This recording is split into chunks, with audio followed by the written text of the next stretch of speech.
Netcasts you love. From people you trust. This is Twit. Bandwidth for the Tech Guy is provided by CacheFly. CacheFly.com.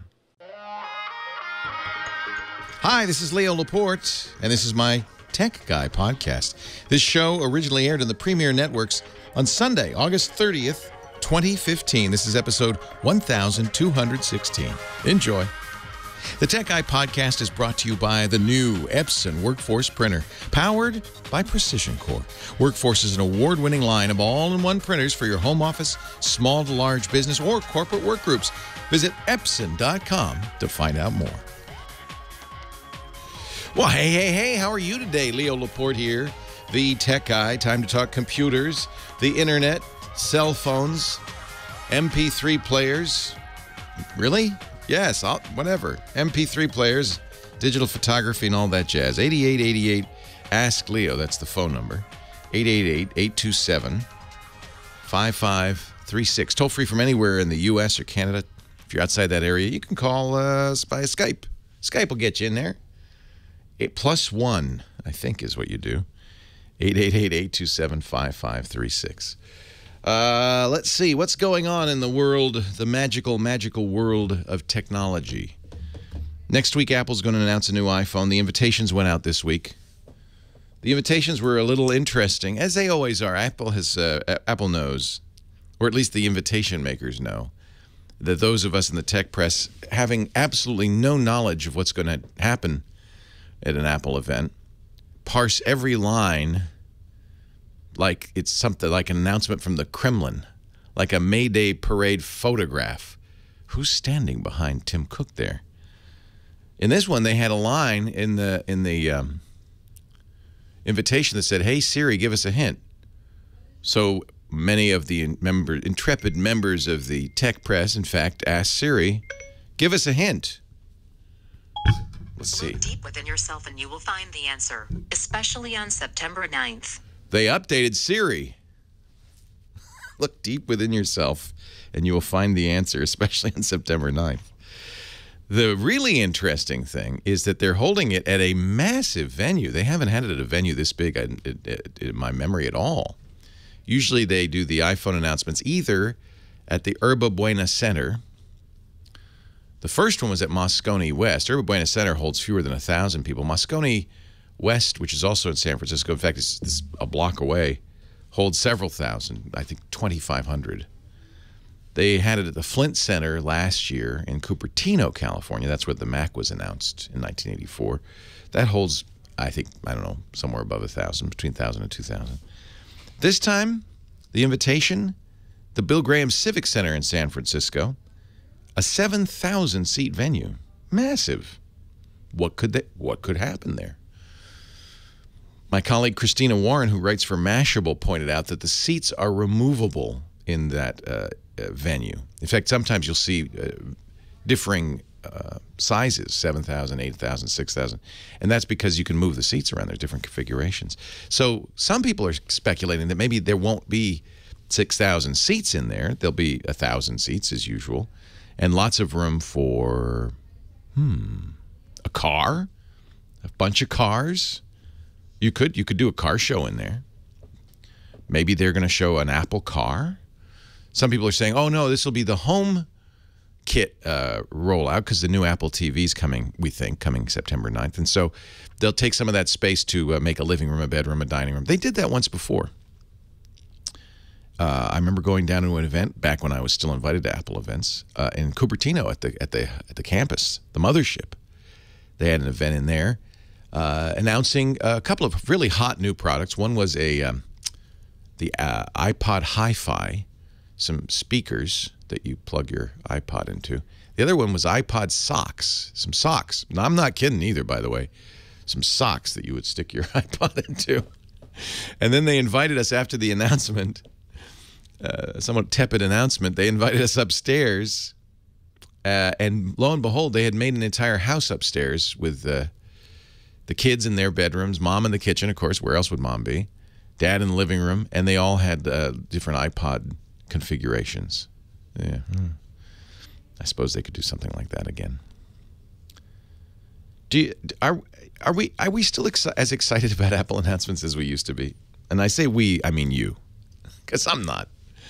There's something about it that it really was for a while, for about 10 years, from the early 2000s through certainly the iPad announcement, the first iPhone announcement 2007, the first iPod announcement 2001. There was this feeling of magic. It really started in 2001, where just magic is going to happen. Steve Jobs was such a brilliant communicator, and even if the product was as silly as iPod socks, you got excited. I remember him saying about the hi-fi speakers, "I'm throwing out all my high-end stereo equipment. These sound so good." And of course, that would be nuts, because they did not sound better than his high-end stereo equipment. But you believed it. When Steve said it, it was like you walked out of there going, "Oh, Apple's done it again. Socks. I didn't even know I needed socks for my iPod. They've done it again. They're brilliant." And I think a little bit of that loss rubbed off. Of course, Steve passed 3 years ago, and some of that's just the loss of the master showman. Tim Cook, as good as he is, and I'm sure he's a wonderful CEO and a great guy, but he's not the showman that Steve Jobs was, or the marketing expert. In fact, nobody there really is the showman that Steve Jobs was. Last event Apple had, they brought. They kind of made a mistake, I'll be frank. This was the introduction of Apple Music. When was this? June at WWDC. And they had a lot of announcements about the new iOS 9, which is coming out next week, and the new OS 10 El Capitan, which is coming out sometime soon. El Capitan. I like saying that. It's made of rich Corinthian leather. El Capitan. Yes. But then they announced Apple Music, and they thought, well, we're going to bring in some people from the music industry. Jimmy Iovine, the world-famous, renowned record producer who was one of the founders of Beats and is an Apple employee, he came out. And the problem is Jimmy, I don't think, got the memo. I don't even know what the memo might have said. Stay away from the wacky weed. I don't know, because Jimmy was very discursive and I don't know what he's talking about. And then they brought out Drake, the Toronto rapper. And he was even more bizarre. The whole thing just sank of its own weight because it lacked that showbiz feel. It's hard to recreate that unless you have that guy. In any event, we'll find out. September 9th. What's new? Not much. We think the new iPhones will have much better cameras. It's about time. They've been starting to fall behind a little bit. We think the new iPhones will have Force Touch screens. I'm skeptical. I don't know what that is going to do for me. I have Force Touch on some of my MacBooks and on the watch. It's not intuitive. Doesn't really, you don't know what's going to happen when you press extra hard. Sometimes nothing happens. Sometimes something happens. And the something could be anything. And there's no consistency in that one. So I'm a little skeptical. Newer, faster processors. They do that every year. A9 processor, faster graphics. It's not like I feel like the iPod or the iPad or the iPhone are slow. They seem fast enough. They get the job done. There may be a third. There may be the iPhone 6S, probably S. That's what they seem to do, which will be just a little bit better of the little one than the iPhone 6 Plus S, which will be a little bit better of the big one. And then the rumor is there might be a C, just like they did a 5C. Remember it had the color back? Because they figured out how to make it less expensive because they've been cranking these out for a year. New Apple TV, long overdue, years overdue, so that'll be interesting to see what they do. They were not, I don't think the rumor mill says, able to make the deals they'd hoped to make. They wanted to make the Apple TV be kind of the cord cutter's dream, the box you use if you don't want to pay a cable bill, get all your television over the internet, but they couldn't get I don't think they could get those deals. Because it's all, comes down to money, and I don't think they were saying, in the days when they could go to a record company and say, you're going to charge 99 cents for a single, and that's that, are gone. They don't have that clout anymore. They might announce a new iPad. I think they'll hold that off, as they usually do, till October. So look for this. It'll be interesting. I'll talk about it, after it happens. It's not this week. It's September 9th, a week from Wednesday. But bottom line, if you're in the market for a new iPhone, I would wait. You can wait 10 days. You'd probably be able to order it on the 11th and pick it up on the 18th. That's usually how they do it. 8888 Ask Leo. There you go. That's it. All the iPhone news. We'll go to the phones and talk right after this. Oh, man. I was really hopeful, too. Looked like Windows 10 was working. Don't laugh, Mr. VMware pilot man. Been there, done that. I stupidly did the fast ring. It says, your PC ran into a problem and needs to restart. So it's not, oh, the Mac's working though. So I'm halfway there. And the lower thirds are working. I'm 2/3 of the way there. We're just collecting some error info. Then we'll restart for you. If you'd like to know more, you could search online for this error, page fault in non-paged area. Well, that's certainly informative. This is a clean install, though. That's what bugs me. I had the upgrade from Windows 8.1 to 10 was from a completely clean install 8.1. So my thinking is, let's burn the sucker to the ground, right? Mike B says, time to get out the USB key. See, advanced, looks like Windows didn't load correctly. You're exactly right. If you'd like to restart and try again, choose Restart My PC below. Otherwise, see advanced repair options for troubleshooting tools and advanced options. If you don't know which option is right for you, don't call us. Contact someone you trust to help with this. It doesn't say call us. Troubleshoot, use a device. I'm going to reset my PC, right? Reset this PC. Keep my files, remove everything, restore factory settings. Now, that would be 8.1, I think. Or would it be 10? Let's start with this one. It's less draconian. This could be the computer user's anthem. You make me want to shout.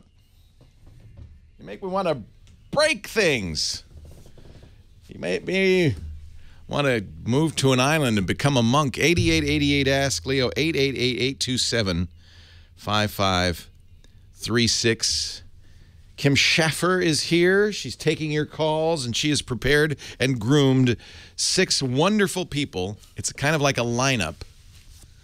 Which one should we interrogate first?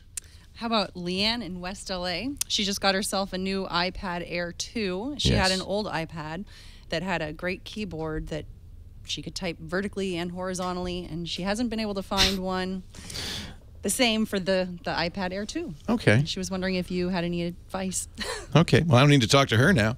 No, I will. I'll pick up. Hi, Leanne. Leo Laporte, the tech guy. Hi, Leo. How are ya? I'm fine, thank you. Good. So, I have a new iPad Air 2, and on my old iPad, I had a Logitech keyboard, and I could type vertically or horizontally. So if I wanted to do Instagram, I could do vertical or I could do horizontal. But I haven't found one for the Air 2. Do you know if there's one out there? So how would that work? You had the Logitech keyboard. Was it that ultra-thin one that has the slot that you put the Air 2 in? It's like a stand? Well, it wasn't an Air 2 before. It was just an old... Or whatever, your iPad. And then you would turn the iPad, and it would... It had a magnetic slot, and it came apart 100%. So every time you open the case, you put the iPad, you would lean it in, and it could either go vertically or horizontally. And it doesn't work on the... It should work still. Wrong size. Won't fit it. Oh, it's the wrong size. Yeah. Yeah, so just get the new one. This is unfortunate because Apple makes them each time a little bit thinner. Yeah, but the new one, it doesn't do that. It doesn't? Nope. How do you know that? Because I bought it. You got it. And so you turn the iPad. Does the iPad rotate? Yeah, no, you can't do it in there. You can't turn the iPad anymore? No, It doesn't come apart the same way. Now it clips in. Oh, well, that's not any good.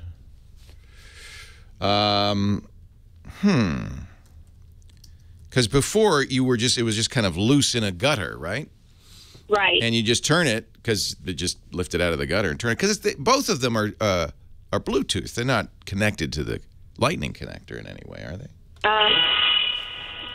They are both. Sorry. Are you okay?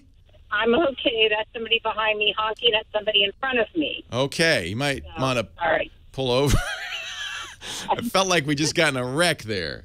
I don't know. I'm in the parking lot. I apologize. Oh, you're in a parking lot. Well, then it doesn't matter. Just stay there. So this is puzzling me. So now it doesn't just sit in that gutter. They've kind of locked it in. Right. Well, son of a gun. Why would they do that? No, okay, now I'm looking. Okay, wait a minute. I'm looking at, this is the one you have, the ultra-thin keyboard cover for iPad, which we've recommended. I like. Pairs via Bluetooth to the iPad. You can rotate the iPad because it rotates freely in there. Well, this is confusing. in the Air 2? No. See, this one says iPad 2 and 3rd and 4th gen. They've changed it somehow. Why would they change such a thing? Well, there are lots of companies that make these still. What you want, obviously, not this one, although that seems odd that they would. Maybe they felt it should be more secure in the slot or something.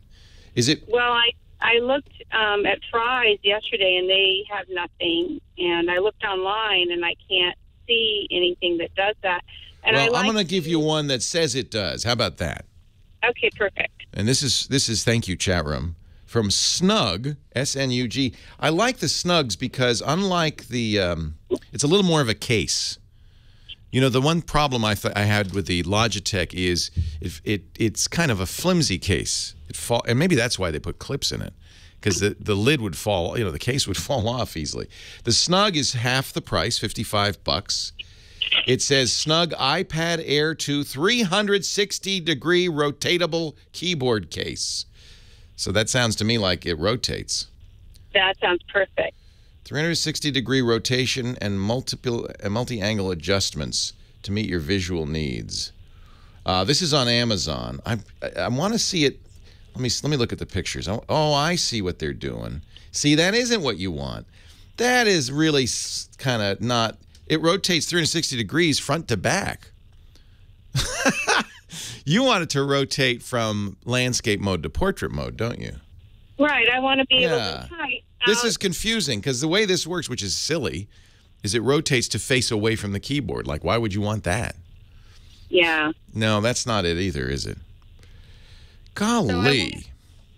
So I because, there's a lot of programs that you use that are only vertical. Yeah, this is a puzzlement to me why Logitech changed it, except I can only think maybe they didn't want it to kind of fall off, which it does. The old one did. All right, this is a crazy one, but this does it because I actually have played with this one. This is from Trent, the Trent Airbender 3.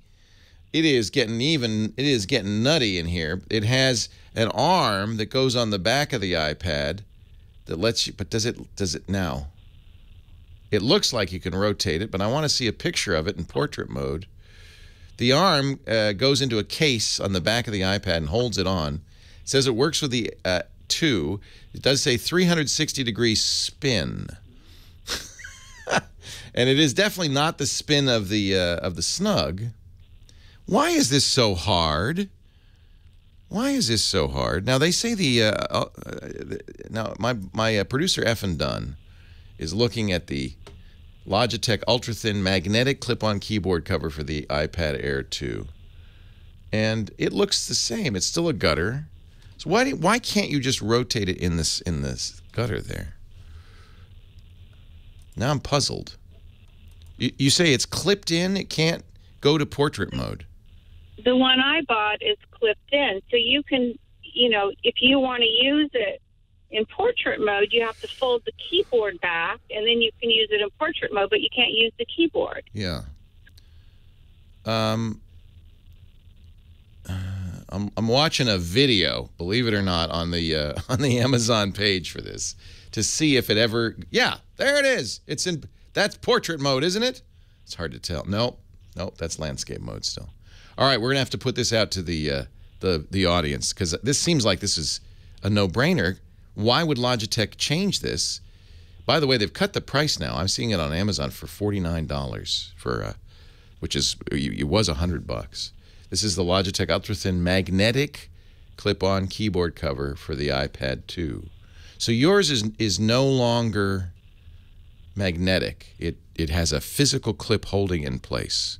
It is, the bottom part is still magnetic, the connection, but the little area that it connects into is not as deep, so it doesn't fit in there like the old one. Right. Well, let me query the audience. Here's your chance to help us out. 8888 Ask Leo. It just falls out.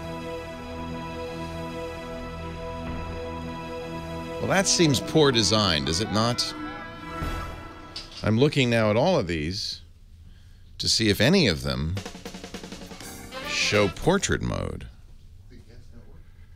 The VersaView 360, Shark. Here's a review.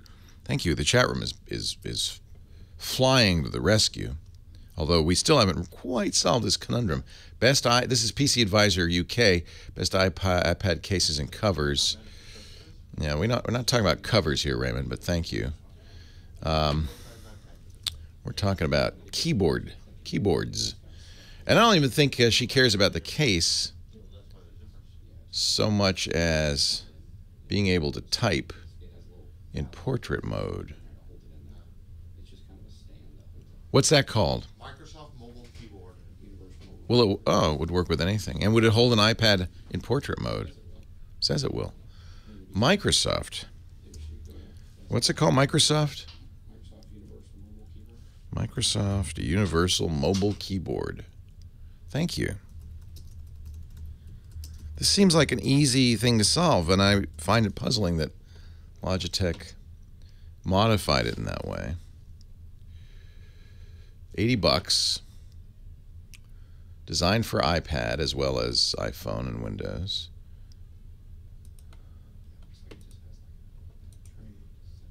The problem, I think, with the Logitech one is it gets wobbly. Look, you can even use it with a phone. It gets wobbly. Let's see what Microsoft is. From the brains of Microsoft. See, it's really just a keyboard. Do you really even care if it has a stand? I don't know. I guess you do. Oh my gosh, it has a switch. But how is it in portrait mode? Does it show a picture in portrait mode anywhere? Well, this is the problem. Because the problem is it's a thinner, edge. Belkin, oh, look at the chat room's just going crazy. I want to see it doing that. I want to see it in a portrait mode and somebody typing on it. That's what I want. Yeah, we've seen this one too. Yeah, no, this definitely doesn't do it because it's because of the case is attached to the keyboard. You don't want something attached to the keyboard.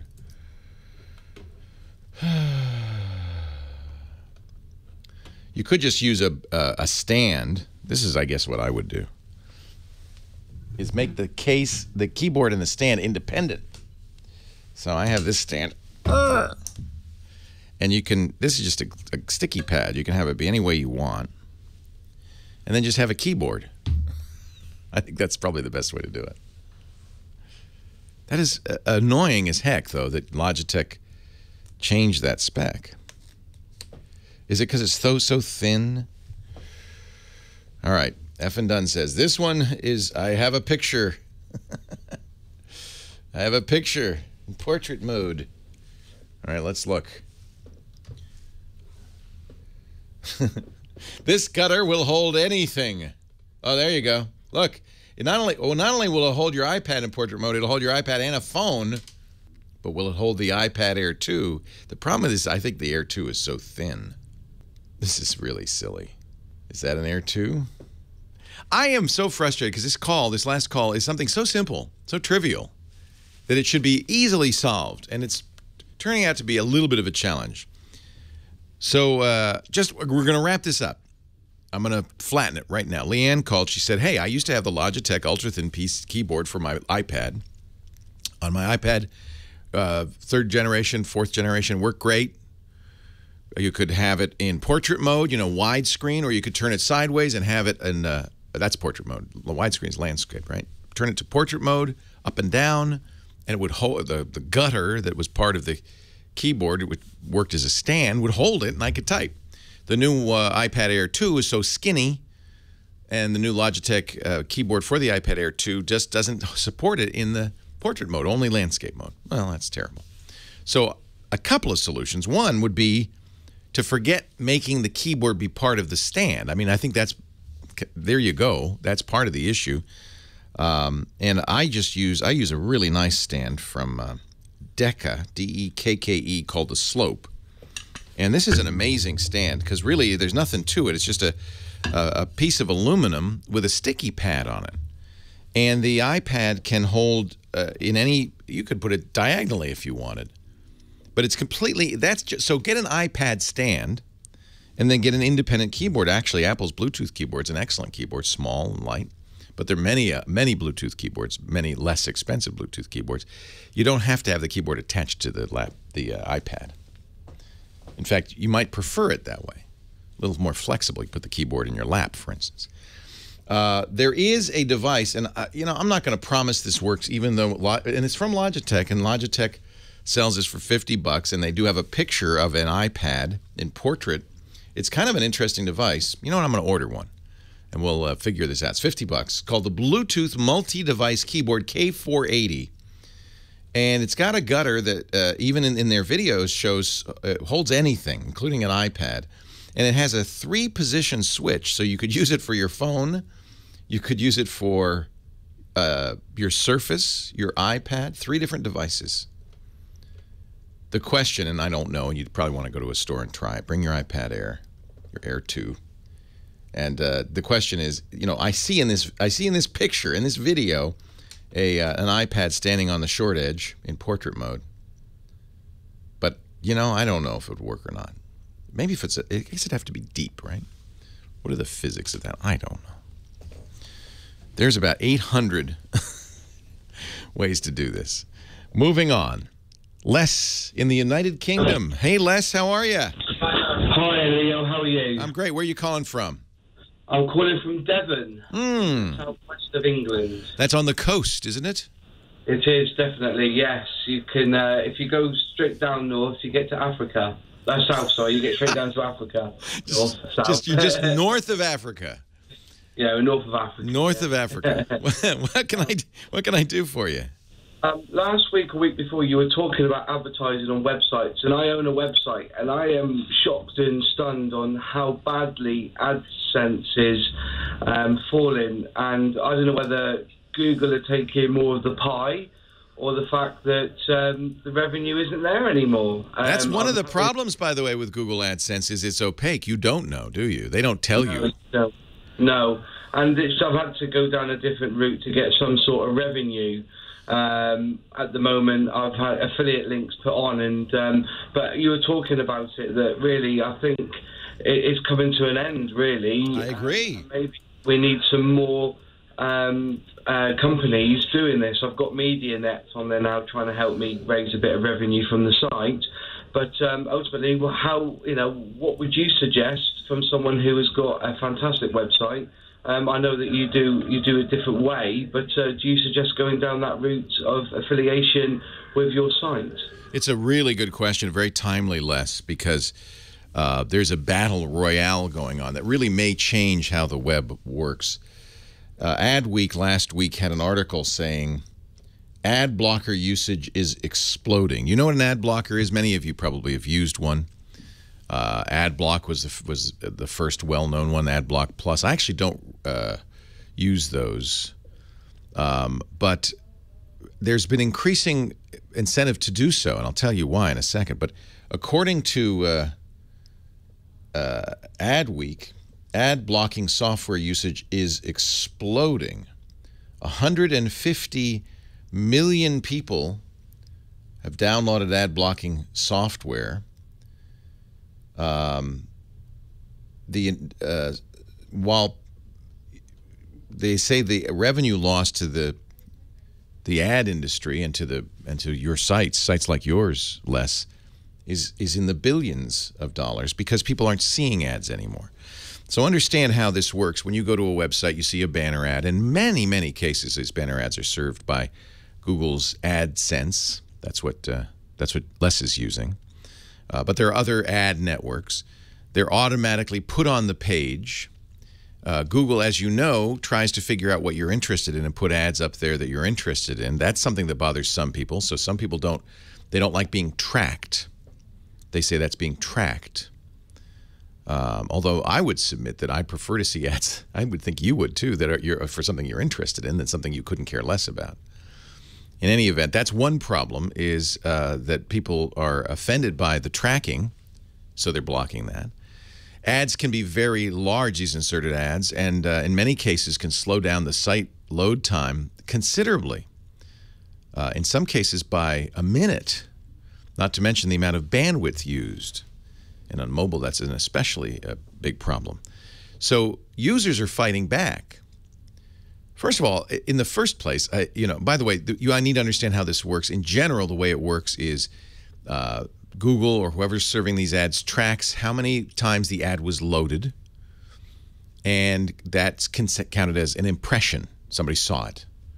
Although, in fact, that's not usually the case. About half the time, nobody saw it at all. But it gets loaded. They count that as an impression, and they pay you a certain amount of money per impression.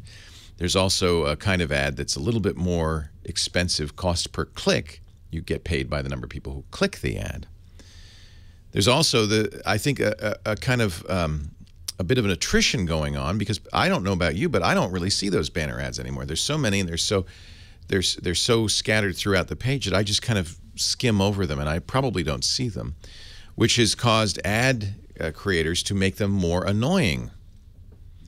They put flash in there. They jump around. They, remember the punch the monkey? Oh, it's so much worse than that. They're doing so much more. So people are blocking these. Frankly, they're using their software you can put on your browser. And Apple has announced that in the next version of the iPhone operating system, iOS 9, they're going to allow those blockers on mobile Safari as well. And what happens? You just don't see them. End users love this because the page loads faster. They don't see all the cruft, the jumping monkeys and stuff. And it reduces the bandwidth usage. So from an end user's point of view, why not? But remember, here's Les saying, well, this is how I pay for my page. And if you're talking about a big blog, a journalistic enterprise with lots of staff, a lot of writers doing a lot of research, that's expensive. The servers are expensive, the bandwidth is expensive, the employees are expensive, and the way they get paid is through those ads. So what's happening, and we're starting to see it already, is sites are starting to fold because they're not making the money they used to. Less, it may be that Google's giving you a smaller cut, but more likely what's happening is fewer of your users are seeing those ads as ad blocker usage went up 41% last year. And it's a really interesting challenge facing the industry. I'll talk a little bit more about that. But first, let's take a break for an ad. Don't skip this. No skipping. Leo Laporte, the tech guy. Oh, this would be a good time to talk about Epson printers. Wouldn't it? Wouldn't it? The Epson Workforce printer. Love the printer. We do a lot of ads for Epson, and I don't, on the radio show, get to really talk about how cool Epson is, because we don't want to get too geeky talking about this precision core. But if you go to Epson.com, learn a little bit more about precision core, I think you'll be kind of impressed. This is technology that came to Epson from their industrial high-end printers, and it is just amazing. It's kind of mind-boggling. These new precision core print heads give you better printouts than laser. They can fire 40 million dots per second in perfectly precision fashion.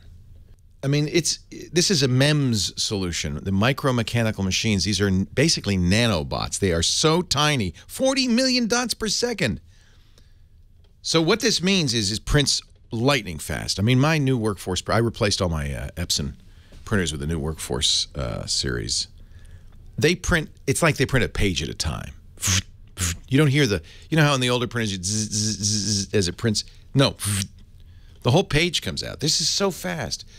The quality is astounding. Print shop quality, the vibrant colors. The text is super clear and crisp. Read this PDF on Precision Core. I think it will blow you away. To me, it's mind-boggling what they have done here. 720 nozzles per inch. I mean, it's incredible. The drop size, 1.5 picoliters. That's like nothing. And I should say that the 1.5 picoliter is the smallest drop, but they are multi-size drops, which is also kind of cool. So they size the drop based on the need. It's really amazing. So take a look at it. You don't really need to know the numbers to be able to see the benefit. By the way, unlike laser printers, no warm-up time. You can print on a wide variety of media. I use it to print on stickers and stuff. They're energy efficient. You can cut costs because they cost about half the price to print per page of a color laser printer, but you don't compromise quality. And fast.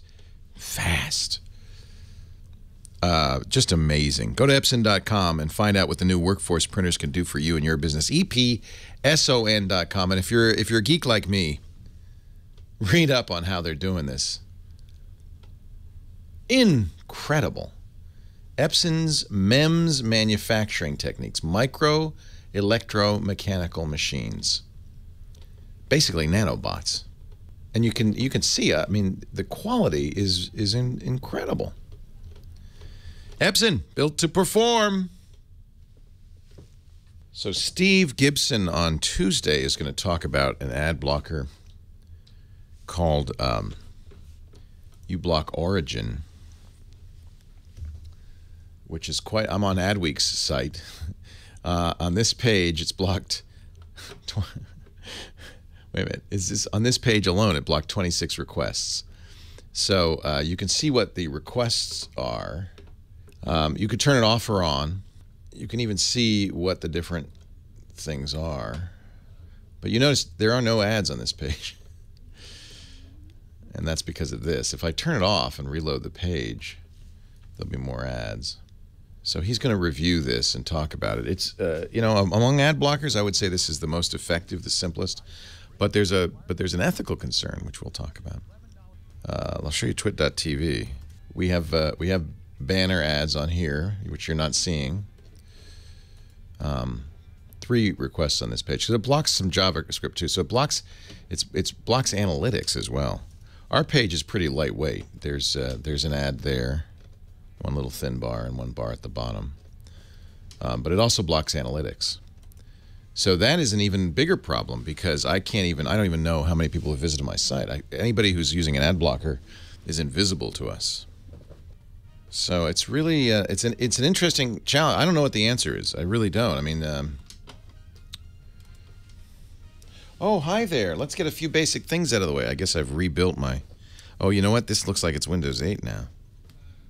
I hope not. Here's the legal stuff. Yeah, thank you. No, I guess it's 10. Let's go to work. Okay. Leo Laporte, the tech guy. 8888 Ask Leo. That's the phone number. Your questions, your comments, your suggestions. Les raised, opened a can of worms on the show just a minute ago, talking about ad blockers. He runs a website, and he notices his revenues are dropping dramatically from Google Ads. And he's wondering why. He doesn't know why, because you can't tell. But I would guess that some of this is because of ad blockers. And people are blocking ads on websites. Look, I'm going to be very honest, and I'm going to try to be fair about this. I work in ad-supported media. For my whole life, it's been advertising that's paid my bills, paid my salary for the last 40 years. I've never had to charge for anything I do. So I appreciate ad-supported media because I think it gives you, if done properly, it can be not too annoying, and it gives you great content, and it's fundamentally democratic because it doesn't worry about whether you can pay for the content. It's yours free. And radio and television for years were supported that way. The web has traditionally because it's hard to make a paywall. Has been done this way as well. You can set up a paywall. Wall Street Journal, for instance, does this. You go to the Wall Street Journal, and if you want to read all their articles, most newspapers let you read a number of articles. New York Times, Washington Post let you read, I think, 10 a month, and then you have to pay. That's a paywall. And it's one way to handle this, but it's expensive, and I don't think people want to pay for a lot of sites. I think we're used to the idea that media should be mostly free, so the ads have to pay for it. There are all sorts of issues here. On the other hand, I completely understand somebody who wants to use an ad blocker because these ads slow down your site. They're gathering information about you. Some people are concerned about privacy. And in the worst case, they can even spread malware. This has happened many times because these ad systems are automated. A bad guy can buy an ad with some flash in it and inject malware into that flash. And if you've patched your system, you'll be all right. But if you haven't, you could be vulnerable. Another really good reason to block ads. So there's a lot of blame on both sides. I can't say I'm blameless on this. I confess I will TiVo a TV show and skip the ads. I do that. I do that. Who doesn't do that? So we've got to figure out a way to solve this, because what we don't want to lose is ad-supported media, especially, I think, on the web. There's so many great blogs and websites and news sources that are fully ad-supported, and they'll just go away. On the other hand, there's a lot of burden on advertisers to knock it off. But it's a vicious circle, because as we stop seeing the ads, they have to get more intrusive, invasive. They have to figure out ways. Remember when pop-ups and then pop-unders were a problem? Pop-ups became a real problem on the web, an ad that would pop up. So browsers responded to this. They put pop-up blockers in, and nobody complained because those pop-ups were very annoying. So the advertisers said, well, let's do pop-unders. You remember those X10 ads? You'd go to a website and you'd be browsing the website, and then you'd close the page and there's an ad? Those are pop-unders. That was another way to kind of sneakily get an ad in there. What I fear is that you're going to get something called native content. Advertisers understanding that you're not seeing banner ads. This is happening all over, not just on the web, but in television and radio as well, are going to start buying advertorial. They'll start, they're Forbes. You wouldn't think Forbes would do anything like this. It's a steamed magazine and a website, but they in fact do sell advertorial. And it looks just like Forbes content, but it's paid.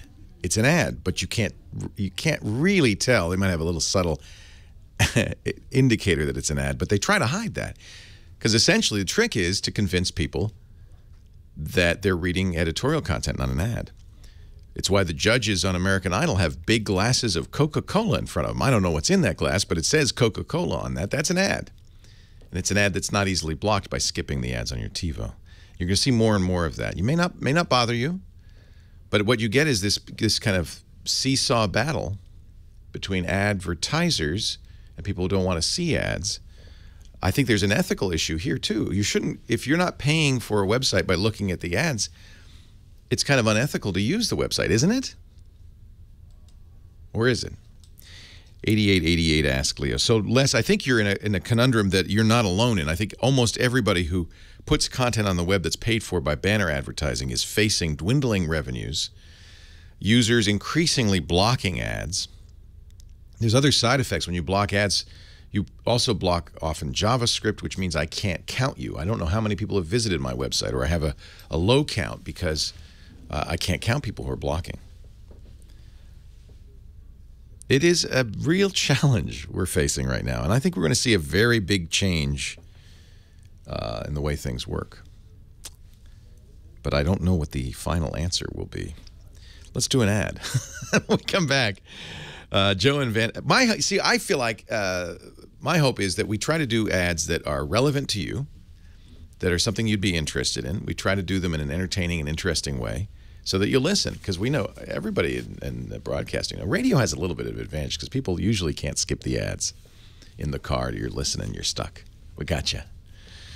But television, it's a real problem. The networks are very scared.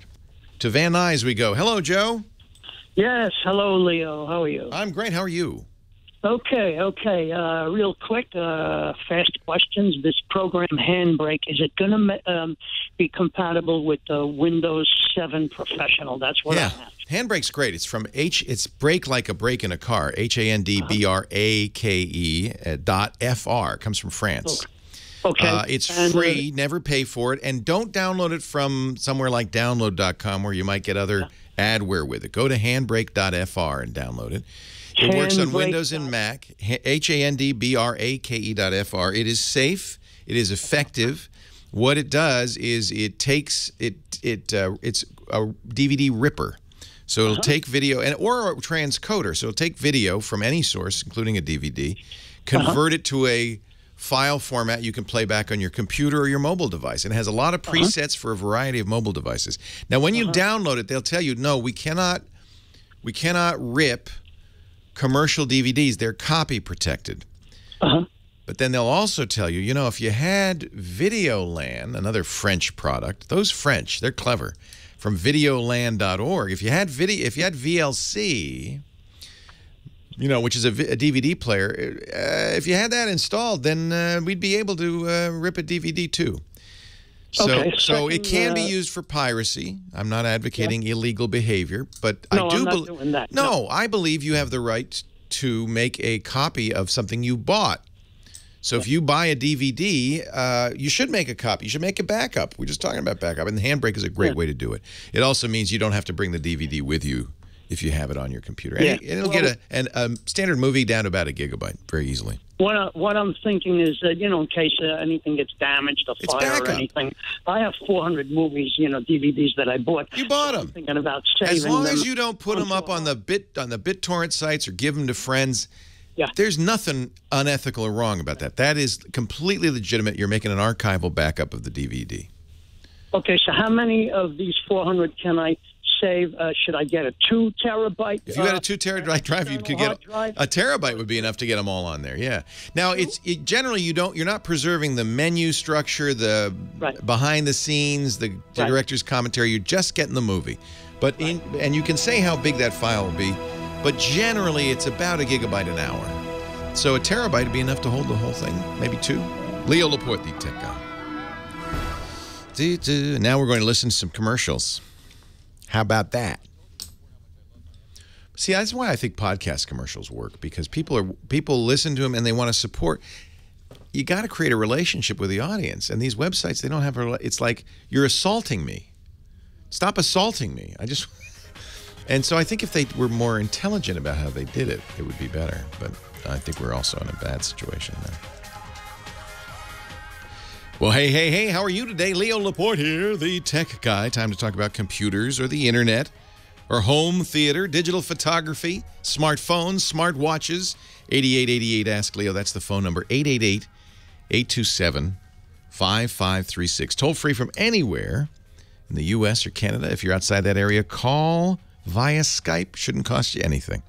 Ron's in Laguna Niguel, our next caller. Hi, Ron. Hi. I called you a few weeks ago about Picasa, Google Picasa, and I'm still having trouble. It wasn't working with Windows 10, as I remember. Yeah, and now I went back to Windows 7, but it's still having problems. But I was having a lot of trouble with Windows 10. I was really getting a lot of bugs in it, so I went back to 7. That's fair enough. I think Microsoft's going to do a big update in October that will be, in my opinion, the real version of Windows 10 that they intended to release at first. Well, I'm not going back to 10 at all. Okay. 7. Fair enough. So, Windows 7 will be around for a long time. All right. So with this Google Picasa, you think in another, or the viewing audience, you getting any reports in? Or no. I know that. People love it. I use it. A lot of people use it. A lot of times what will happen is there'll be something about your system, and Windows systems are very heterogeneous. There are lots of different ways. I mean, there's hardware, there's software. Everyone is unique. I mean, really, everyone is unique. They're all little special snowflakes. And the problem is that the way your system is obviously causing problems with Picasa. So you're asking the right question. Well, is this a general problem, or is this a specific problem? And I know a lot of people use Picasa. I myself use Picasa without any problem. So it is probably something specific to your setup. which makes it very hard for me. In fact, there's nothing I can really do to diagnose it. I can point you in different directions. We can give you the generic advice, uninstall and reinstall. Picasa is a free program, so you're not going to get a lot of support out of Google. It may be, in fact, that, and this is always a problem with Google, it may be, in fact, that they have stopped working on it. We don't know because they don't tell you this. But what we do know is they have a new app called Photos that's on Android and iOS, that they have moved the photo capability out of their big social network, Google+. And increasingly, it looks like Google+ is headed for the boneyard. It may be that Picasa's in the same boat. They did migrate Picasa Web to their new Photos system, but they're not. They haven't said anything. Now, so you may start looking for an alternative to Picasa. Picasa's great because it's free. It does so many nice things. I really like the Google Photos app on mobile. And if you're on a desktop computer, there are other alternatives. It depends what you use Picasa for. Most people use it to organize their photos, and it's very good at that. They also use it to do some mild editing, red eye removal, things like that. Somebody in the chat room is recommending the open source clone of Adobe Lightroom. It's called Light Zone. It's in early days yet, but I think that's promising. I'll tell you what, let's compile, chat room, you could help me out here, and anybody listening too. Let's compile a list of Picasa alternatives and see if we can put that in our website, techguylabs.com. I'll also point you to a good site to know about called Alternatives 2. It's alternative2.net. And what you do on Alternative 2 is you enter in the program you're looking for an alternative to. So I'm going to enter in Picasa, and then it'll show us a list of alternatives that do some or all of the same things. Some are free, some are not, some are Mac, some are Windows. You'll probably want to pick Windows 7 and according to Alternative 2, there are 75 alternatives to Windows. Some are expensive. Lightroom, for instance, $200. Some are not, like AC/DC, which is a free shareware program. Windows Live Photo Gallery. I'm not sure what I'd recommend as an alternative in this list. I'll have to go through a bunch of these. But we have people in the chat room who are using alternatives who will recommend it. And we'll put it in the show notes at techguylabs.com. There's your assignment, chat room. I think Google Photos is so good, even if you just use the web version. The problem is most people using Picasa are using it as like Ron is, as a way to organize. So you put it in folders, you put information, say, here's our pictures from our trip to Mallorca, here's all, and that organizational stuff is really the main reason I think people use Picasa. What's an alternative? Is there a free alternative? That's probably the best free program out there. I've recommended it for years. There are older versions of Picasa out there. Web 007's telling me you might want to go to oldapps.com and download a previous version of Picasa, one intended for Windows 7. Maybe that'll work better for you. That's a great question, and I don't really have an answer for you. I think probably time to look for an alternative. Google hasn't said they're discontinuing Picasa, but if you read the tea leaves, they sure feel like they're moving to something else. Frank in Michigan. Hi, Frank. Leo Laporte, the tech guy. Hello, Leo. Glad to be able to talk to you on the phone. Nice to talk to you. Welcome. I actually went to your show on Sunday a few weeks back and got to say hi to you. But anyway, I was really sad when you got your pen stuck backwards in Note 5. You were sad. I was sad. Yeah. And if you saw me do that, I did it on our show Mac Break Weekly, which has video. Yes. So you can go to YouTube and see that. Just look for, Mac Break Weekly Pengazi. That's what we're calling it. It's really kind of a sad thing. I love this Note 5. It's one of the best phones I've ever used. Brand new from Samsung. And I wasn't the first to observe this. I think Phil Nickinson of Android Central was the first.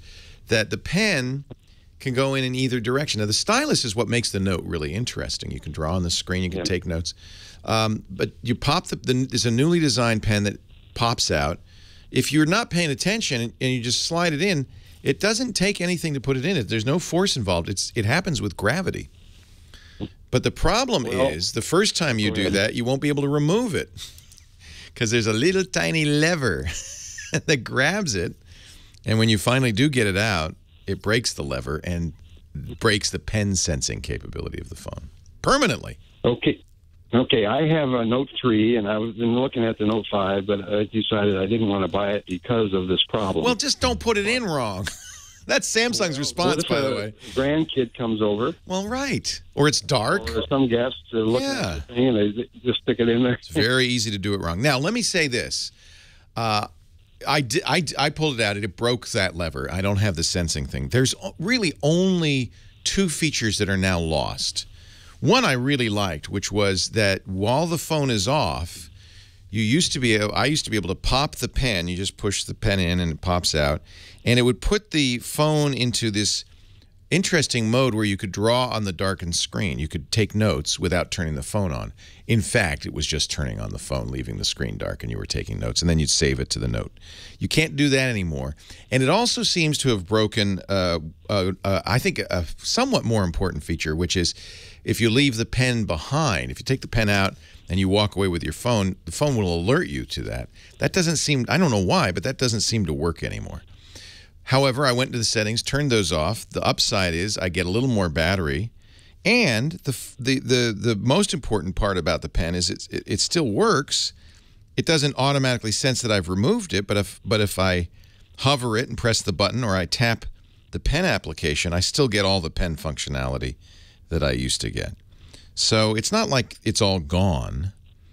It's just that one little thing is gone.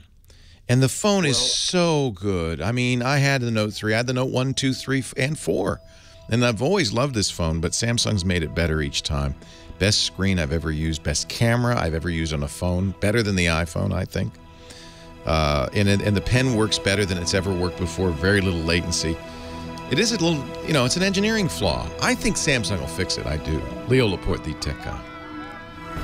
Yeah, there's Burke suggested this. He knew how I could fix it, but I wanted to bring it to AT&T to see what they would do, which was exactly nothing. I thought maybe they'd give me a new phone. No.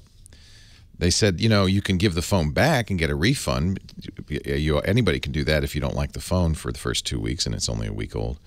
They said, we won't fix it, and we don't have any repair facilities here. You could send it to Samsung. Maybe they'd fix it. But there is a fix, and Burke, who's a brilliant repair guy, said, just put a straw around it, push the straw up, and then you could pull it out. And that is, in fact, the fix. You can, because the lever is on this side. And so if you can find something you can slide in, and there's plenty of room, I could have shimmed it out. No Chris today. Okay, right, for 2 weeks. Pass that on to Nathan. No Chris today, Nathan. No photo guy. Anyway, it's not it really truly isn't in the end of the world. But it's poor design. There's no question about it. Shouldn't be able to do that. And you don't have to see. My problem was I thought, at some point I'll get some resistance, and that I won't push it past that point because that's when I'm going to break it. But there's no resistance. Gravity is enough. And at that point, I pull it out and it would stick. I could actually hold the phone up. So. And anything that you do, and I never pulled on it hard. I just worked it until it kind of came out and it broke it. Anything, because it's just the tiniest little plastic nubby. You can get your money back only if you say, I reject this phone. You can't get your money back because they'll only take it back if it's fully functional and you say, no, I decided I want to stick with my old phone. They don't swap the phone. Oh, why does it catch it? Because there's a little lip on it. You can barely see it.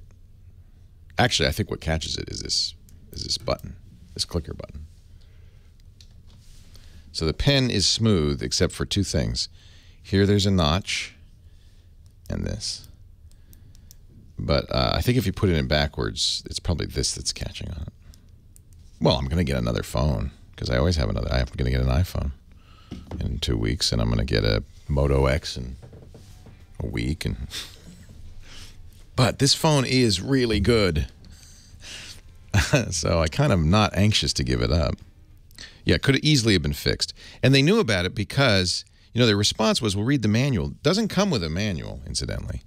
I'm sure the new ones come with a big warning. Don't put your pen in wrong. The manual's online. You have to read a PDF. But but that's a smoking gun, because in the manual it says, do not insert your pen the wrong way. It will break the phone. So they knew it. No, you can't return the Note 5 and get a refund and get another Note 5 from AT&T, because they say the only way you can return the Note 5 is if you choose not to have a Note 5.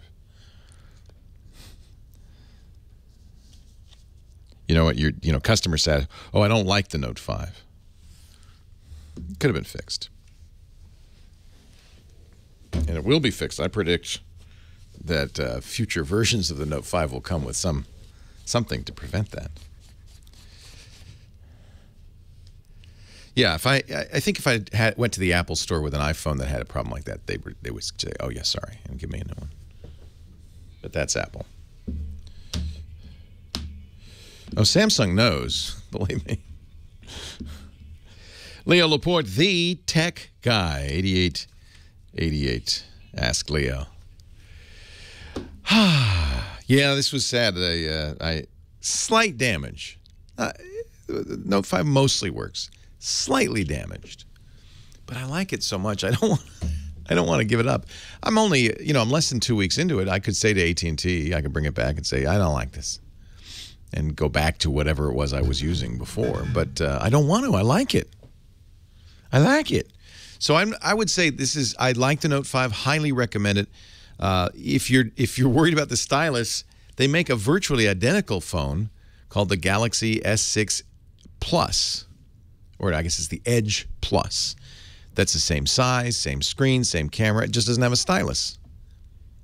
So you can always get it without a stylus, but I like the stylus.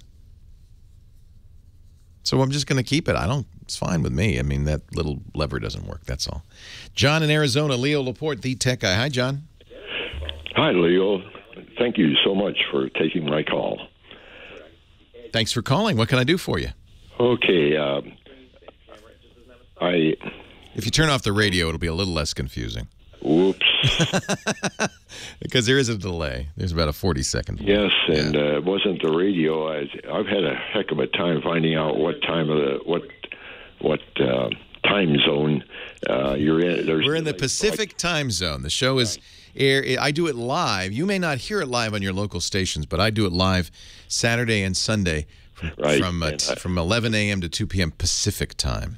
And I found that all out yesterday, and as a result, it's a delayed broadcast here. And yeah, that's not unusual.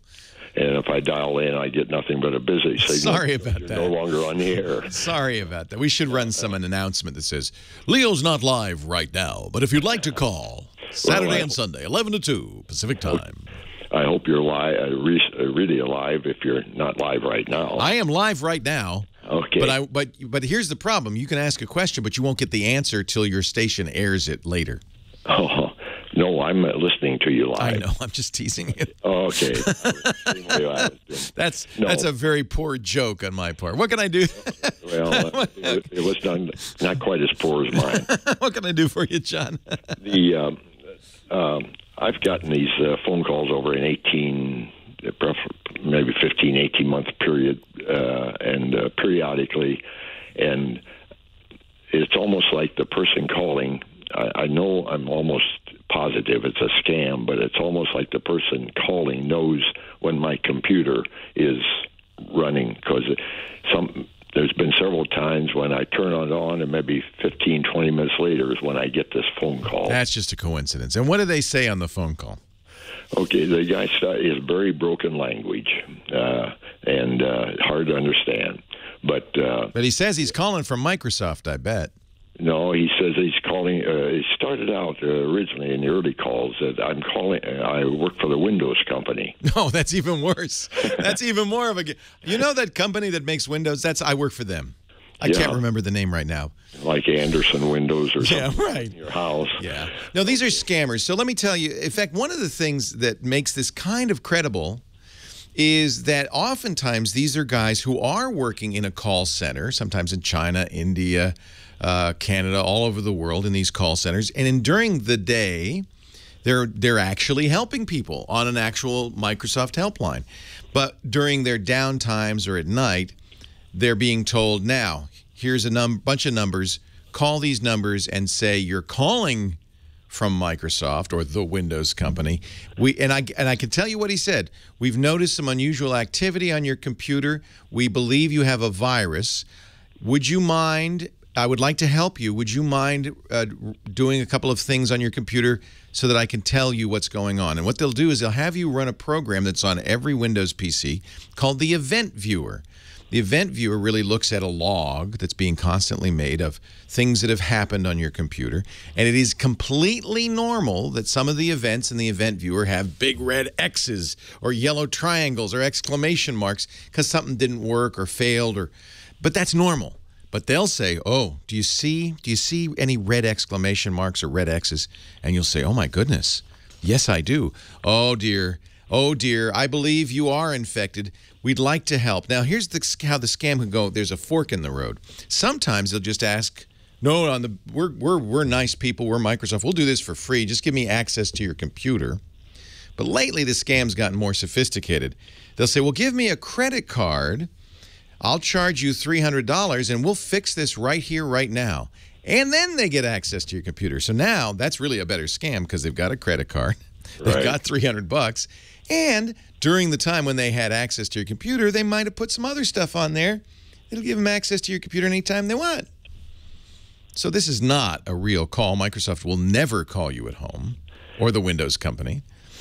Well, I was most sure of that. Yeah, you knew that. Yeah. Coincidentally, or it's, you know what, they call so much that it just coincidental it was after you turned the computer on. You turn it on every day, don't you? Well, most of the time, but and generally it's more towards the evening. Yeah, it's just these guys, you know, it's just coincidental. They're not targeting you particularly, although it's sad that you're getting so many of them. Now, one more point on this.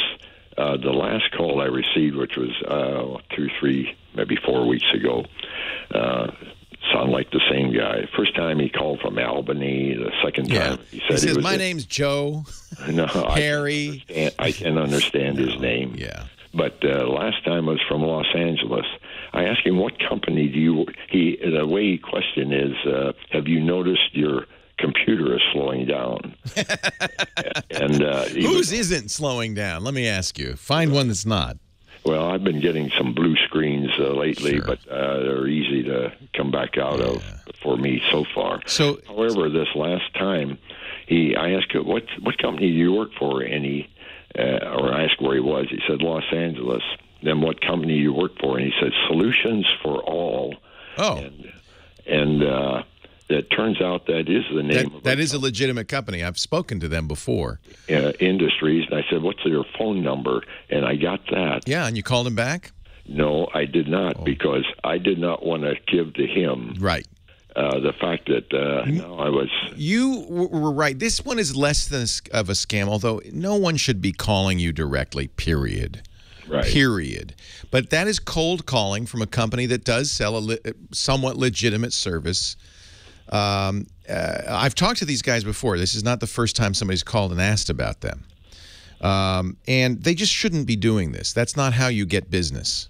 You don't cold call people and say, how's your computer running? Even if it's a legitimate service you're offering, I don't think that's the way to do it. That's how they're doing their business. It's not illegal to do so. Anybody who's legit, you did the right thing. If you feel like, well, maybe this is legit, get a phone number, call them back, make sure that, because now you have some information about them. But it's very easy to lie and spoof. You can even spoof the caller ID hardware on the phone system to make it look like you're calling from a Los Angeles number. I have a blanket policy. I don't give money to solicitors on the phone. I don't do business with solicitors on the phone. I don't want incoming phone calls from people selling stuff. So I just say, no, you should do the same. Leo Laporte, the tech guy. Give to one political campaign once. 5 years ago. And I will never hear the end of it. The Windows company, is that anything like the paper company? Yeah, calling from the paper company. I am calling from the fruit company. Would you... Your computer, is it slowing down? Yes. Oh, dear. Tell me, do you see X's? It has gotten worse over time. It's terrible. Just don't take incoming phone calls, you know? Just don't. I can't think of it. The only time the incoming phone calls have not been a scam, it's when my credit card company calls and says, here's fraudulent activity on your account. And in which case I say, good, I didn't do that. But I never give them information. They just say, did you just buy a pair of sneakers in New Delhi? And I say, no. And they say, okay. And that's all there is. I don't answer the phone anymore. I hate answering the phone. I don't want to talk to anybody. But I get a lot. I do now, of course, I'm getting all the political solicitors. I'm calling from the Democratic National Committee. No. No. And that's another one, Battlecam. Battlecam's mom got a pop-up that wouldn't go away. It says, your computer is infected. Call this number. That's another, and that's a scam too. That's just a JavaScript pop-up, or maybe, in worst cases, a browser hijacker object. I've been using, and I think it's okay, a thing called Truecaller. Have you used this before? Facebook has a similar program. Truecaller is kind of a caller ID system that seems to be using kind of group calling stuff. You identify, if you get a call, you identify them.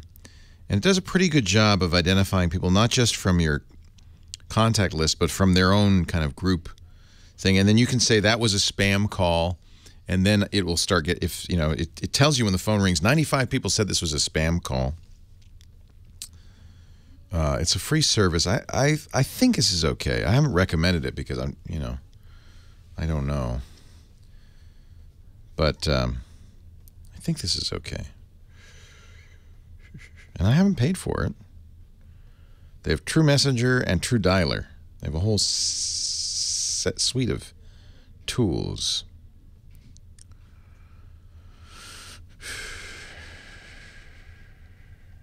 So you have common spammers, block them or not. Hidden numbers, you can block any number that says unknown. Block spam SMS. Automatic rejection of calls. It's pretty cool.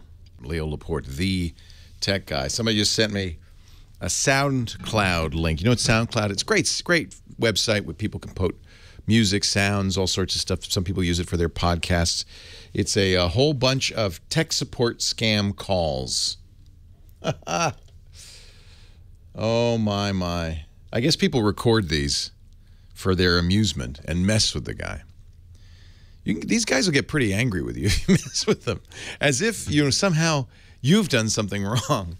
I would just hang up. I just say, you know what, thank you for your call. Please put me on, I always say this even though it's futile, please put me on your do not call list, and then I hang up. If they're legitimate, that actually is supposed to work, right? They're required by federal U.S. law to put you on a list and not call you back. Unfortunately, most of these aren't legitimate, so you get called again and again and again. Cameron, Virginia. Leo Laporte, the tech guy. Hi, Cameron. Hello. Hello. What can I do for you? You give us some good information over the internet. Okay. What can I do to help you here? These new 5K iMacs. Yeah.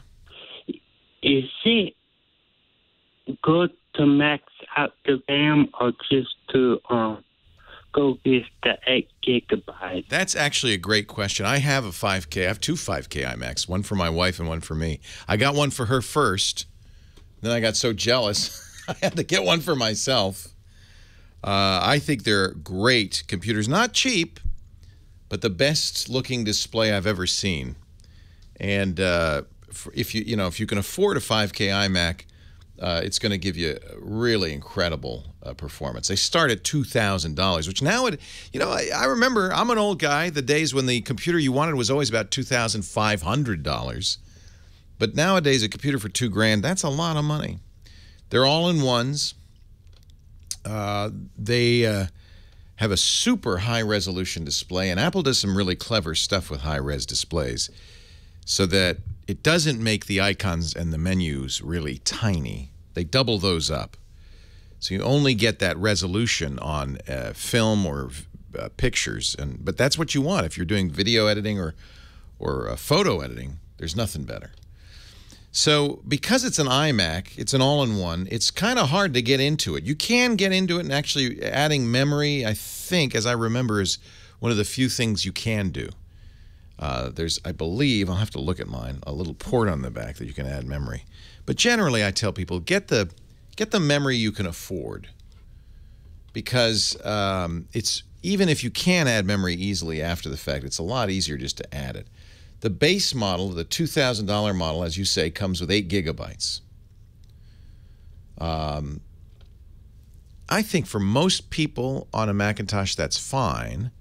Unless, and a lot of people are doing this, you're doing photo editing, especially if you're using Photoshop, which is a memory hog, or video editing, or you could just be one of those people that keeps a lot of tabs open and you need more memory. In which case, 16 or even 32 is useful. If you're a photographer and you use Photoshop all the time, get the most. This is your tool for your business. Get the most memory you can afford. 32 wouldn't be too much. If you're just a normal, everyday user, you surf the net, you open emails, you browse, you do a little photo retouching, 8's plenty. Get the base unit. Apple is pretty good about their base models, at least on the Macintosh line.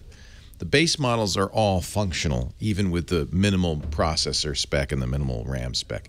They don't do what a lot of companies do, which is give you kind of a loss leader, a really cheap one that nobody wants, and then bump you up to the next level. They do that on the phone, I should point out. I'm baffled that for a long time they sold phones with 8 gigabytes of storage. Phones that had so little storage, iPhones that have so little storage, they couldn't be updated because there wasn't enough free space to update them. Apparently, the next iPhone will start at 16 gigabytes. That's still too small nowadays. So they do that, and that's so that they can give you that starts at $650. So with the iPhone, I always do bump the storage up, not RAM. You can't change the RAM on the iPhone. On the Mac, I think the base models in most cases are fine unless you have special needs. You do something that takes a lot of memory. 8 gigs is a lot of memory. Elliot in Boston, Leo Laporte, the tech guy. Hi, Elliot. Hello. How are you, Elliot? Good. Good. Welcome to the show. What can I do for you? Well, I was just wondering if there was because we're looking for a camera for the family. Yeah. Like a nice one, because I take a lot of, nobody else would use it. Are you the photographer in the family? Yes. Nice. How old are you, Elliot? I'm 12. I'm the guy who called like a week ago. Yeah, I remember you, Elliot. Yeah, I remember you. Okay. So you want a camera, but mom and dad aren't going to be using it. It's mostly going to be for you. But as I remember, your mom and dad are pretty supportive of your geek habits. Yes. Yes. They like this idea. They want a Bill Gates to support them in their old age. Yeah. Yeah. So they see this as an investment. Yeah, she says that. Yeah. I love that. Around like the $800. Oh, that's a lot. That's a good camera, but not like the best, like a DSLR. Yeah, you want to point and shoot. You want to point and shoot, right, Elliot? Yeah. Yeah. They can give you like good quality and a little bit of control over it. Sony RX100. Okay. And I had the Mark II. I think they're up to Mark IV now. They keep improving it. Now, you can get the previous edition for less, about $500, and I think the current one is $800. But this is the best point and shoot made out there right now. It is incredible. In low light, it has a 1-inch sensor. One of the things about point and shoots that makes them less good than a more expensive camera is they tend to use small sensors. On your camera phone, the sensor is like 1/8 of an inch. It's teensy-weensy. It's a little bit bigger on compact, like a Canon compact ELPH. But It's still a quarter of an inch. Sony makes the biggest point-and-shoot sensors I know of, 1 inches. And that 1-inch sensor means everything's going to look better. It's going to do better in low light and all of that. So Elliot, I guess his phone failed on him, but I really like the RX100. And just get the version, you know, whether it's the Mark III or the Mark IV that you can afford. There are excellent other options out there. You know, the next step up is interchangeable lenses with slightly bigger sensors, but the prices can start going pretty high. So in that price range, I think you'd be very happy with the RX100. And it's also very compact, you know, since you're going to be the family photographer. By the way, great video too. And that's something to consider nowadays. You don't need a separate camcorder anymore. That's because every still camera out there takes high def, super high quality video. The Canon G7X, that's a newer version of the Canon point and shoot, also has a 1-inch sensor. So that'd be another good choice. I like Canon stuff. Right now, I think Sony is doing the best sensors, the best stuff out there. I'm just blown away by the quality. And then when you get in high school, then you can get a Micro Four Thirds interchangeable lens camera and start really getting more serious. It's a lot easier not to have to bring extra lenses around, right? 8888 Ask Leo, that's the phone number. The things I mentioned, the products, the websites, the diatribes I go on, they're all listed on the website, techguylabs.com. No charge to enter. We do not want your email address. We don't make you sign up for anything. It's just all there. Not only show by show, day by day, but hour by hour, caller by caller. And you can even add your comments and thoughts. So if you hear me and you start yelling at the radio, you don't have to be frustrated. You will be heard. Just go to the website, put your comments in there. We really appreciate that. TechGuyLabs.com. Leo Laporte, the Tech Guy. Reset your Dell XPS, please. Why do you say that? Okay. I am resetting my Dell XPS. I do have Windows 10 on my Mac, too, so. Hi, I'm Cortana. Hi, Cortana. I'm here to help you make life easier. Okay, Cortana. I'll be sharing everything you do and know with the Microsoft Corporation. Is that okay? Sure. Hello. Oh, no. Oh, crap. Did you see that? Big error. I think this is maybe some hardware failed. This won't take long. Liar. Oh, yeah. Oh, yeah. Cycle the colors. Like, that makes me think you're doing something. How many years have you spent looking at this screen, right? Way too many years. The color thing is my favorite thing. Yeah. You would think Oh, it must be working. Yeah. Yeah. Atari 800 used to have color cycling built into the hardware. It didn't have to do any thinking. I love this machine, but I've seen this way too often. This won't take long, but mostly because we're doing new operating systems now and everything. 8888 Ask Leo. Leo Laporte, the Tech Guy.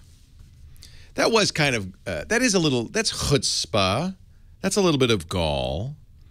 Samsung, you know, when you tell Samsung, hey, when your pen goes in backwards, it breaks the sensor. Their response to that was, well, it says not to do that in the manual. Read the manual. It says not to do that. But the manual doesn't come with the phone. You have to go online and search for the manual and then get it in a PDF. And there it very clearly says that. But how many people do that?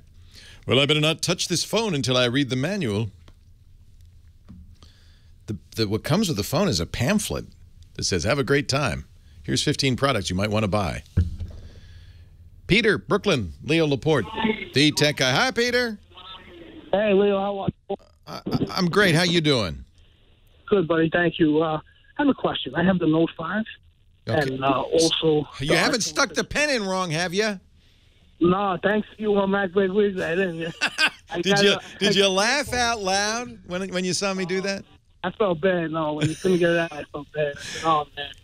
It was like you could see the video because we do video of the show, and you can see me visibly like shocked, like, oh, it did it. Yeah, and I'm surprised they didn't help you at AT&T. That's the... Oh, you know, I didn't expect them to help me. Truthfully, I kind of knew that they would say, well, you put it in wrong. It's your fault. Yeah. You shouldn't put it in upside down. So don't put it in upside down. But do you like the phone? I do. I actually like it a lot. Yeah. The thing is, though, Leo, my girlfriend has an iPhone, and the other friends that have an iPhone, they text me and it goes through iMessage. I know. I hate this. And you're a green bubble. Like, well, when you notice, I don't even get them. Yeah. Okay, I can help you with that. You must have had an iPhone at some point, right? Well, you know what it is? I have an iPhone 6 Plus. Yeah. And I'm like, I'm not the master tech guy like you, but I switch in and out. Like, let's say, yeah, so the same thing happens to me. So Apple keeps track of this in the context, but I think that even beyond that, they keep track of this.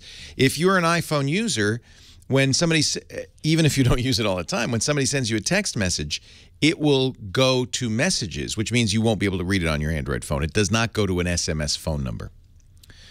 Right. So there's a couple of things to do. The first thing to do is get your girlfriend to change her contacts and don't have an iPhone number in there for you. I tried that, but then do I have to clear the recents out from the text messages itself? No. Then the next thing is Apple actually has made a page for people who want to opt out of messages. And it's really for those of us who were iPhone users and went to Android.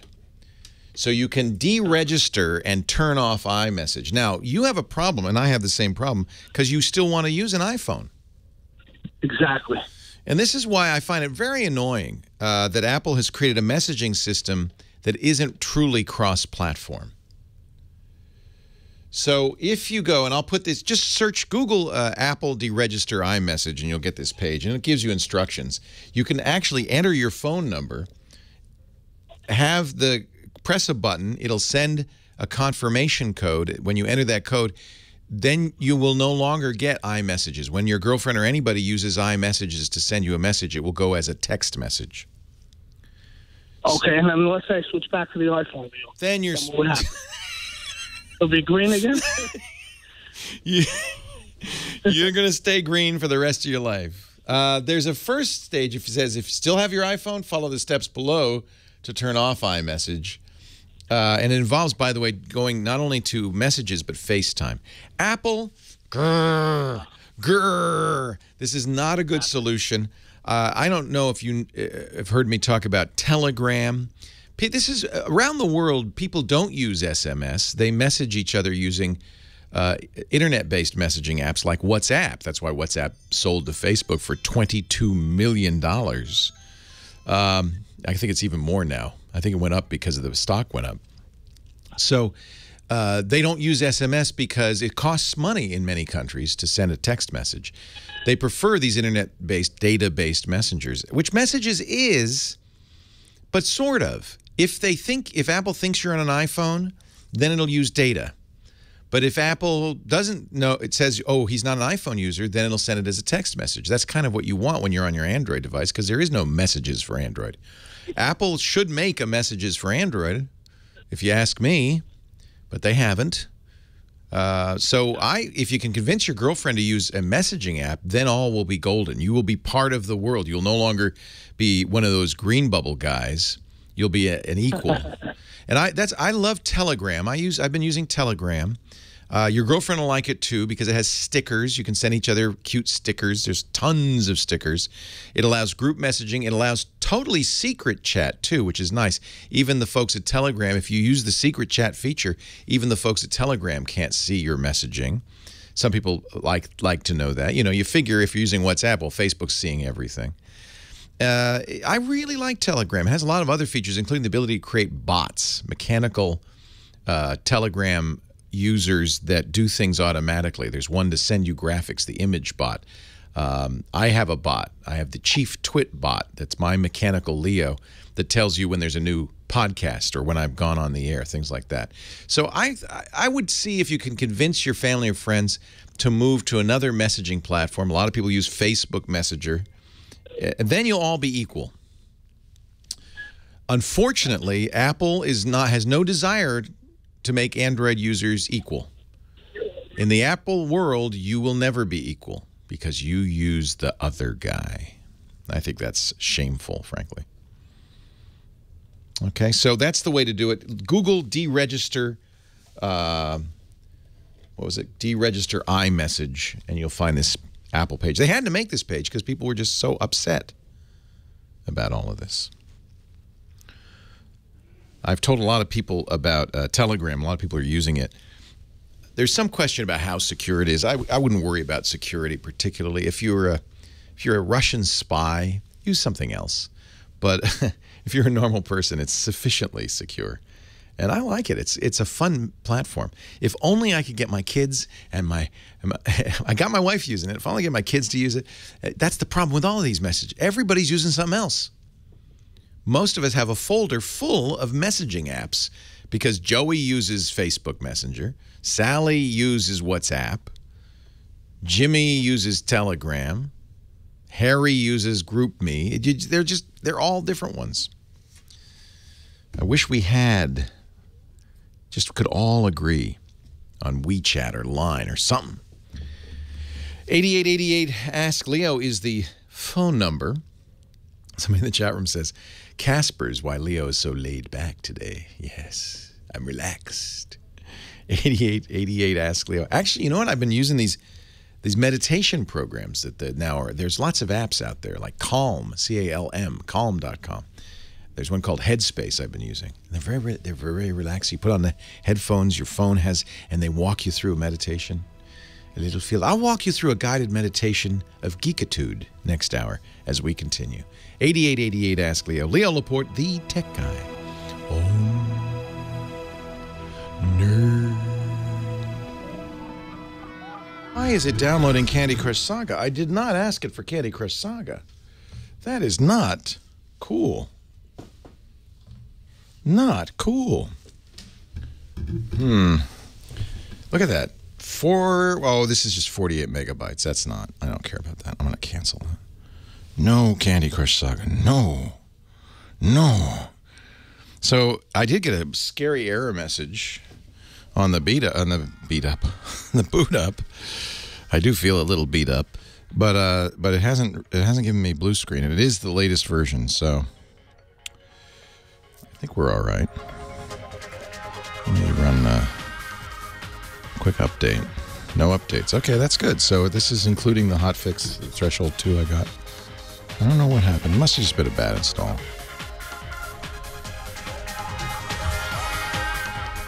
Well, hey, how are you today? Leo Laporte here, the tech guy.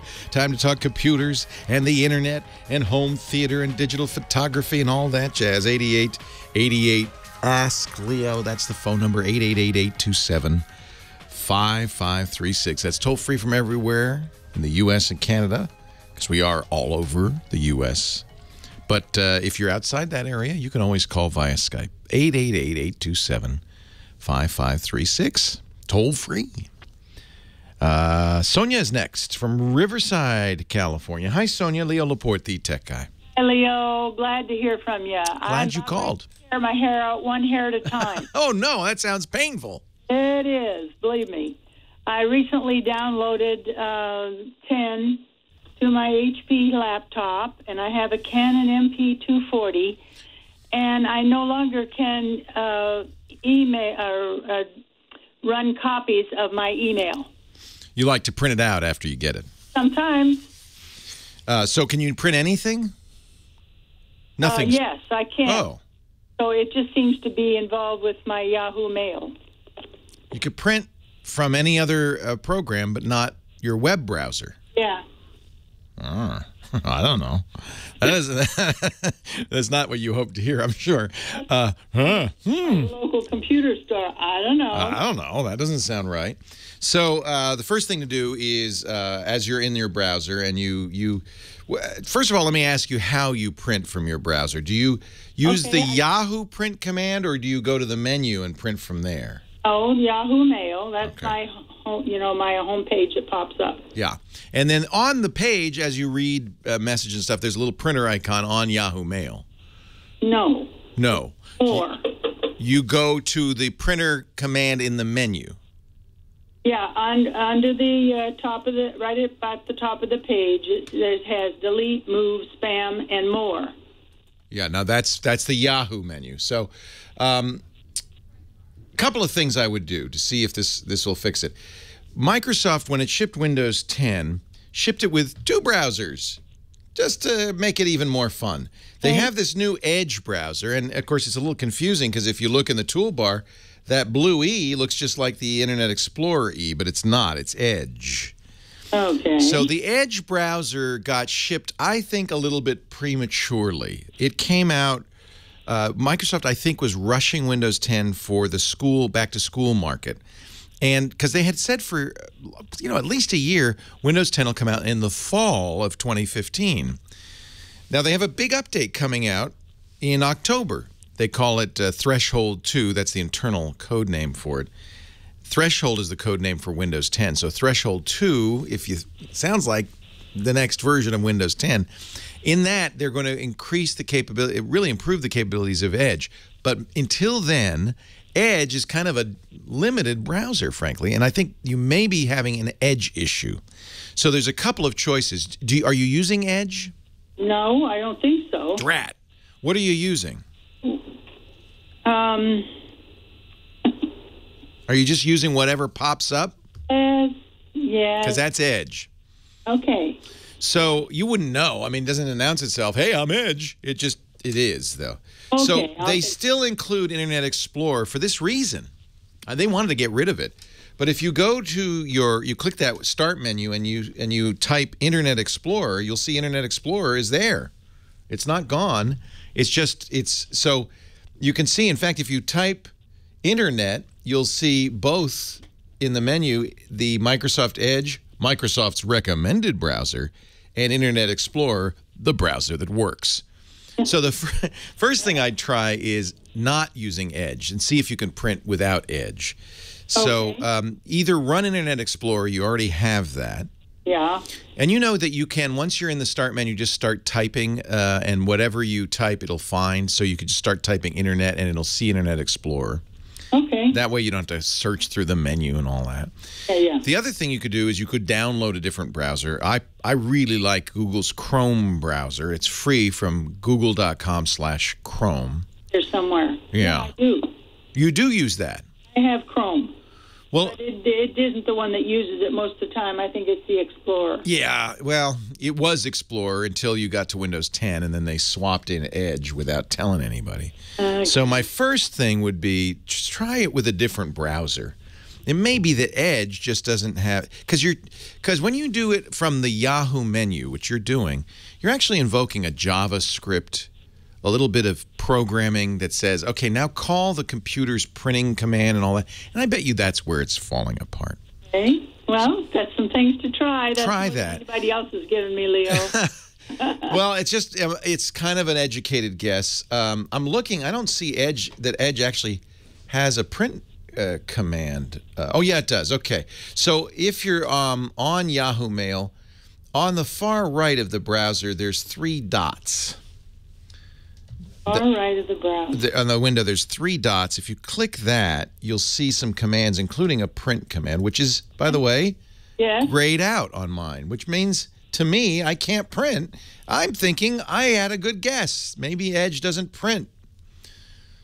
Well, it seems like a dumb thing, doesn't it? Now, when I just did that, and I get this screen that's half black and it shows my email that I want. And this is where I got once before, but I can find no place on there that says print. Yeah. Yeah, I would say try Internet Explorer. First of all, it'll look more like you're used to. Okay. And I bet it'll work more. Actually, let me go to my Yahoo Mail just to see. Cuz I should try this, If this is my theory, I'm going to try my theory here. Okay. And see if my theory is correct. Yeah, the print command does light up there, so I should be... Oh, and I get that black screen you're talking about.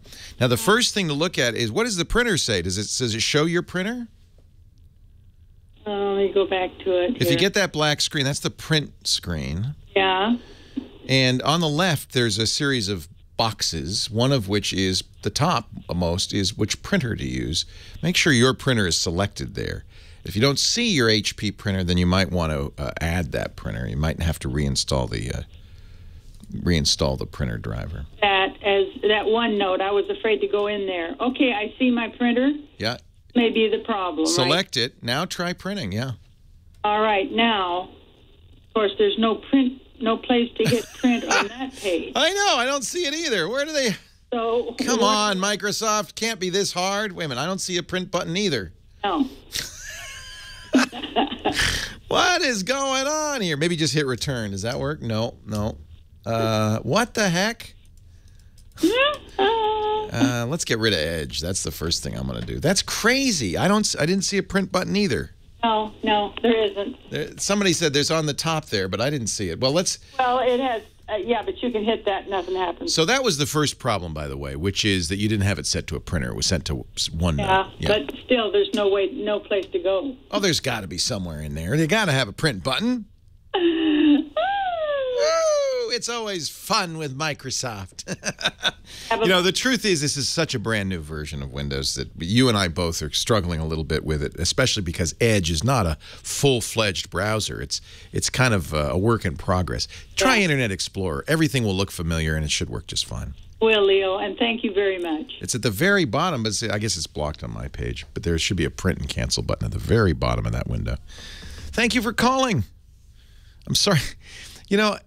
I talked about this on the last show. How do we survive? Technology just is... The problem is this stuff is all designed by people who are like fish. They're immersed in the ocean of technology. They're engineers. They wrote the stuff. They know, the print is right there. You just do the fragments and the thing, and it's going to print. Because they live in it. They don't understand that if you're not an engineer, if you're not immersed in this, that it's baffling. We need to get some normal people designing this stuff. At least giving them some information to the engineers. Leo Laporte, the tech guy. Leo Laporte, the tech guy. 8888 Ask Leo. That's the phone number if you have a question, a comment, a suggestion. You'd like to talk high tech. I'd like to talk high tech with you. 888-827-5536. Tom is in Ohio. Hello, Tom. Oh, yes, from the wonderful state of Ohio. We're round on the ends and high in the middle. And that's literally and figuratively because we got issue 3 on the ballot to legalize marijuana. Oh, so you will be high in the middle and maybe on the ends, too. Yeah, it might be all the way around. Yeah. But, yeah, it's for medical, and I think there's a little bit of recreational use in there. But do you have the votes coming up in November? Yeah, it'll be coming up at this next election. They gave it an issue number. I think it's issue 3. Yeah. They got enough signatures, and finally I remember 40 years ago in high school people talking about legalizing marijuana. Yeah, man. Someday, man, you'll be able to go in a drugstore, man, and you just buy a joint. It'll be so cool. So cool. Yeah, I remember that in high school, too. They must be basking in their glory now. All right. Dude. Yeah, I'm with you on that hate to answer the phone bit, isn't that funny? What a change. I saw it in New York. I think it was a New Yorker cartoon about the good old days where the phone would ring, that black phone with the round dial in the living room. The late phone that we used to have. Yeah, and everybody come running. Is it for me? Is it for me? Now it's like, get it out of here. Unplug it. Yeah, it's like the plague. Yeah, it's the plague. Because you know why? Because it's rarely anybody you want to talk to. Exactly. And I keep telling my wife, she says she doesn't need glasses. And I said, look at the caller ID. I think that caller ID. What are you talking about?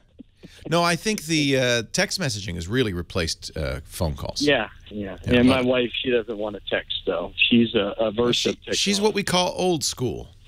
Yeah. Oh, very old school. Yeah. I think she used a computer once in her life. Yeah. Well, I got her a Chromebook. I took your advice. Oh, good. How does she like it? She still struggles to try to get passwords and log in. Yeah. But she has some online learning for her workplace, and they have them doing online, seminars and that. Oh, I'm glad to hear that. That's good. It worked great for that. But just some people, I still think I don't know if it's a gene. It's not gender. I'm not going to say that, but there are some people. They're just averse of technology. They don't want it. They don't get it. They look at it. It's baffling. And then there's some people who, I'm one of them. They're geeks who we love it. Can't get enough of it. Yep. I got my garage door. Sends a message to my phone. Hey, I'm still open. You're a geek. Okay, you qualified. Yeah. Anyway, I tried an app. Was called Truecaller or something like that. Yeah, I was just talking about that actually in between on the commercial. Truecaller. Yeah, and it was supposedly going to, identify you if you got a bogus or spam. But I think the only way it does anything is if you identify the call as being a spam, and then you hit block on there. And well, it's crowdsourced. So this is kind of how Gmail has done such a good job, Google's email solution, of getting rid of spam, is by letting people, because the best way to tell if it's spam is not computer through some sort of sieve or filter, but just humans. Humans are so much better at recognizing spam from real stuff. So the way Gmail works is people mark stuff as spam if they get spam, and enough people send Google that signal that that message is spam, they just start blocking it. Truecaller, same theory. Not enough people are using it yet, maybe, but it's crowdsourced. So when I get a phone call, and I use it, it's a free program, although they have a premium version. When I use it, it will say, was that a spam call or was that a real? And you can indicate it. And sometimes my phone will ring and it says 95 people say this is a spam call. Right. And there's even a setting that says if people say it's a spam call, don't let it go through. Hang up on them. So I like the idea. It is free to try. You don't get a whole lot more for buying it. You get a badge. but they're even so far as if you don't answer the call, then they leave a stupid recorded message. I like that. I like that. They also have a true dialer. I don't know who these guys are, and I'm not really sure what's going on. Certainly, if you're worried about privacy, you might think twice about installing this program because you are giving it access to all of your contacts. Yeah, they're probably the same guys from the Windows company. They might be. I've been using this for a while. I go back and forth on it. Facebook has a similar program, and it's the same idea. And of course, because it's Facebook, you're giving them information. That's what they get. That's what they want. They want more information about you. But Facebook then will also keep your contact list up to date from their Facebook contacts, things like that. There's another one called, the chat room's telling me, Mr. Number. The problem is that caller ID doesn't work. Caller ID doesn't work because you can spoof caller ID easily. There's a lot. It's a simple thing to do. Doesn't have to take any skill. So the number that you're seeing may not be real. Caller ID also often is blocked. When I see an unknown number, that's what a lot of them come in at. It says unknown. And yet, that's what bugs me is they're from legitimate. That's the problem. My doctor uses an unknown number, so my insurance company calls and I don't answer it, and then I've never talked to the girl but one time. Right. The adjuster that I had earlier this year, and it always came in unknown. I know. Driving me nuts. It's a broken system, and that's why so many of us just say text me or email me because or I guess leave me a message. If you're legit and you call, leave me a message. But you know what I notice? Very few of the calls I don't take leave a message. So that tells me most of them are bogus. Yeah, most of them are. That's exactly what I do. But I just still get annoyed because some of those spam calls, they leave a message and says, call back right now about something or other, trying to. Well, we're getting ready, and you especially in Ohio, because you're a very important state in the next presidential election. Oh yeah, I bet you get robocalls. One of the candidates over here at Case Western Reserve earlier this week. Nice. Yeah. So the thing is, you're going to start getting robocalls because that's all the campaigns use them. Oh yeah, that's true. Yeah, I forgot about that. Oh yeah, you forget every 4 years. We live in California, so our vote doesn't matter. Apparently, thank you, Electoral College, for making us all care. But in Ohio, in Pennsylvania, and Florida, and those swing states, I can only imagine what a zoo it becomes. And of course, the campaign season begins earlier and earlier. We've already had a presidential debate. The election's more than a year away. The primaries are months away. It's crazy. I just, more and more people are using cell phones, which means you've got a nice display on there with caller ID. I think there are better and better solutions. I have to look into these Truecaller guys. I have no reason not to trust them, and in fact, I use it. I'd love to hear from you, though, if there's a better solution. Is Mr. Number better? What do you use? And I'll do some research, too. We'll figure out what's the best way to screen calls before you get it. Google Voice is, of course, great. I've used that for years. 8888 Ask Leo. You certainly should put yourself on the Do Not Call registry. Then legitimate spam calls won't call you, if there is such a thing. You can call me. I answer your calls. Leo Laporte, the tech guy. No, Borg 9, but that's the problem. My doctor calls from a blocked number. Don't you want to hear from your doctor? Mr. Laporte, you really need to call me. We've got the results of your tests, and I just don't want to tell you over the phone. You must call me. So I'm not going to call him. I don't want to know. White Pages caller ID and block. Is that a better one? Call control. We should make a list of these. James, I hope you're writing these all down. And what's the best one? I know, Dr. Mom, so stop trying to call me. I don't know. Actually, there's some issues with sharing your contact list because you're not just sharing your personal information. You are now sharing the personal information of all the people you know. And I have some pretty important people's phone numbers in my contact list. And I know for a fact they wouldn't want me to share those.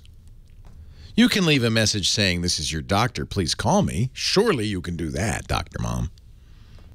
She says HIPAA prevents you from leaving a message, but that would be a message containing content, right? Like, "I'm sorry, Leo, you're about to die." I know, I'm teasing you, Dr. Mom. Dr. Mom has never called me. The only time I called her, she fell asleep. Oh, yeah. I don't even answer my phone. I never answer my phone because my phone number has gotten out so many times now that, you know, everybody who watches Twit knows my phone number. So, in fact, it's got to the point now where I don't even try to hide it. It's in my email signature. So, I don't know why I put it in my email signature. Frankly, I don't answer it. But I figured that way you can leave me a message, right? So I do listen to my messages. Leo Laporte, the tech guy, ready to perform surgery on your personal confuser. Tom in Houston's next. Hi, Tom. Hey, Leo. Hey, thank you for taking my call. Thanks for calling. What can I do for you? Oh, good. First-time caller. Yay. Well, I have a question, and I'd like your thoughts on a place I can go, a resource to find about home networking. You know, I'm trying to set up a PSense box in the house, and I'm befuddled with the 5 dot, the 10 dot, the 192 dot, the default gateways, the subnet. Oh, it's crazy. Well, you know what's interesting? I mean, this used to be the province of the IT guy, right? I mean, this was high voodoo, high computer technology voodoo. But now that we all have multiple computers and high-speed internet, we all have routers in our house all of a sudden. Now we have local area networks, and we have to learn all this obscure arcana that's associated with networking. So I generally send people to a site called Practically Networked. It's practicallynetworked.com. They have product reviews, but they also have tutorials in which a lot of these terms are defined. The tutorials are great because, you know, they cover every area that you would, how to share a printer on a network, how to turn your PC into a router, networking utilities that are free and useful, and things like that. It's a great site. Originally, I think, designed for Linksys owners. It now covers everything, and it seems to be they've kept it up to date as far as I can tell. They've done a nice job. So yeah, that's excellent because everything I've been looking at, it looks like it's a full-blown college course. I'm like, yeah, it kind of is, but this is as close to a consumer version of this as possible. But it's inevitable that you're going to get a little geeky. Look at the backgrounders. I'd start there. Understanding VoIP, data formats, wireless networking, sharing files on the internet, hardware routers. These will give you kind of a quick education in all of this stuff. I like it. That's fun. Yeah, and if anybody has another one, somebody in the chat room says, Dexter says, smallnetbuilder.com is a good one too. Smallnetbuilder. We should really, in fact, let's do this. Put together a directory on the website, techguylabs.com, with all of the different sites that people in the chat room recommend. There's some excellent sites out there. What you don't want, of course, is to go to one that is created by a particular vendor. You'd like to have one that's independent. And both of those sites, practicallynetworked.com and smallnetbuilder.com, they're independent sites. Oh, I appreciate you, Leo. Good luck. Oh, thanks so much. Good luck. It's not fun. Rick, Arkansas, Leo Laporte, the tech guy. Hey, how you doing today? I'm well, Rick. How are you? I'm good. I'm good. I'm a first-time caller, and I've been listening to your show for the last few weeks. I'm not real high-techy, but I got a question. I'm going to semi-retire, and I'm going to be traveling around the lower 47 because I'm not planning on going to California. I'm not planning on doing that. But at any rate, that's because all the fruits and nuts are over here. I know. It's like granola. I know. But what I'm going to do is I have a YouTube channel, and I have to download videos. And you've got these places like Walmart and McDonald's and Starbucks and everything that have free Wi-Fi. But it's kind of hard to park a big rig in a Starbucks. And I can actually pick RV parks that are pretty close to these locations, but I want to try to reach out and pick up their signal so that I can download my videos that I do on YouTube. Yeah. So, first of all, of course, you want to be respectful of them and not eat up all their bandwidth. Yes. It's nice if you're a customer before you use all their bandwidth. But open Wi-Fi access spots are great. You can get, and I've seen people use extenders, better antennas, in effect, for your Wi-Fi. They make them with magnetic mounts suitable for trucks or RVs. The idea being you don't have it out all the time, but when you get somewhere you want Wi-Fi, you take this antenna and you put it right on the roof there, and you're going to get a better signal than anything inside the vehicle. Yes. Well, see, also, too, a lot of these RV parks now are like really huge RV parks, and their Wi-Fi is not as like Walmart, say, and you don't know where you're going to be parked at, and you may be all the way across from their antenna, and I want to be able to, reach out and get that. But I've been looking at them. Some of them are fairly expensive. I'd really like to mount it and have it stay there. But, I've got a really good base to mount to here. I've got a 32-foot fifth wheel. I'm gonna send you to a good friend of mine, Bob Crane, C Crane Radio. They make something called the Country Mile Wi-Fi. And they say specifically, improve RV park Wi-Fi. And they have a whole thing about how to do this. They sell a variety of antennas, some fixed, not just magnetic, some that you can actually attach to the outside of the vehicle. There's omnidirectional and there's directional. If you get somewhere and you know where the Wi-Fi access point is, you certainly want to use a directional antenna. That'll give you better reception. That's what we got on the digital television. It's directional, and you can kind of point in that direction. Yeah, so that would help. Crane sells a lot of these solutions. They're a great catalog, but they've made a site just for this, CountryMileWiFi.com. It's specific, and it's a kind of nicely named, isn't it? And especially if you're from Arkansas and you live in a town of 3,000 people. It's pretty much right, isn't it? Sounds like a Dolly Parton song. I had Country Mile Wi-Fi. So that I would take a look at. Look, there it is. There's, for instance, an RV with a big old antenna on the side. There's lots of ways to do this, and that's a great solution. A lot of people who do travel, the country doing this, and it's always been a dream of mine to retire and do this exact thing. We'll use 3G and 4G cellular networks, because those you can get almost anywhere. Buy a MiFi card. I just got one. I haven't received it yet, but it's kind of an intriguing idea. It's called the Karma, K-A-R-M-A Go. And not an advertiser. They were I think a Kickstarter campaign. They're at yourkarma.com. And the idea is, now it uses Sprint, which could be a liability. Sprint's coverage isn't the greatest. If you know where you're going and you know that T-Mobile or Verizon or AT&T will be better, generally AT&T is the best. go to AT&T and get one of these devices.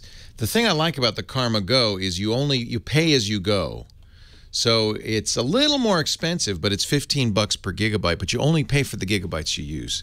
So if most of the time in your RV you're getting Wi-Fi from the the local RV park, you don't need to use this, fine. You won't be paying for it until you do need to use it.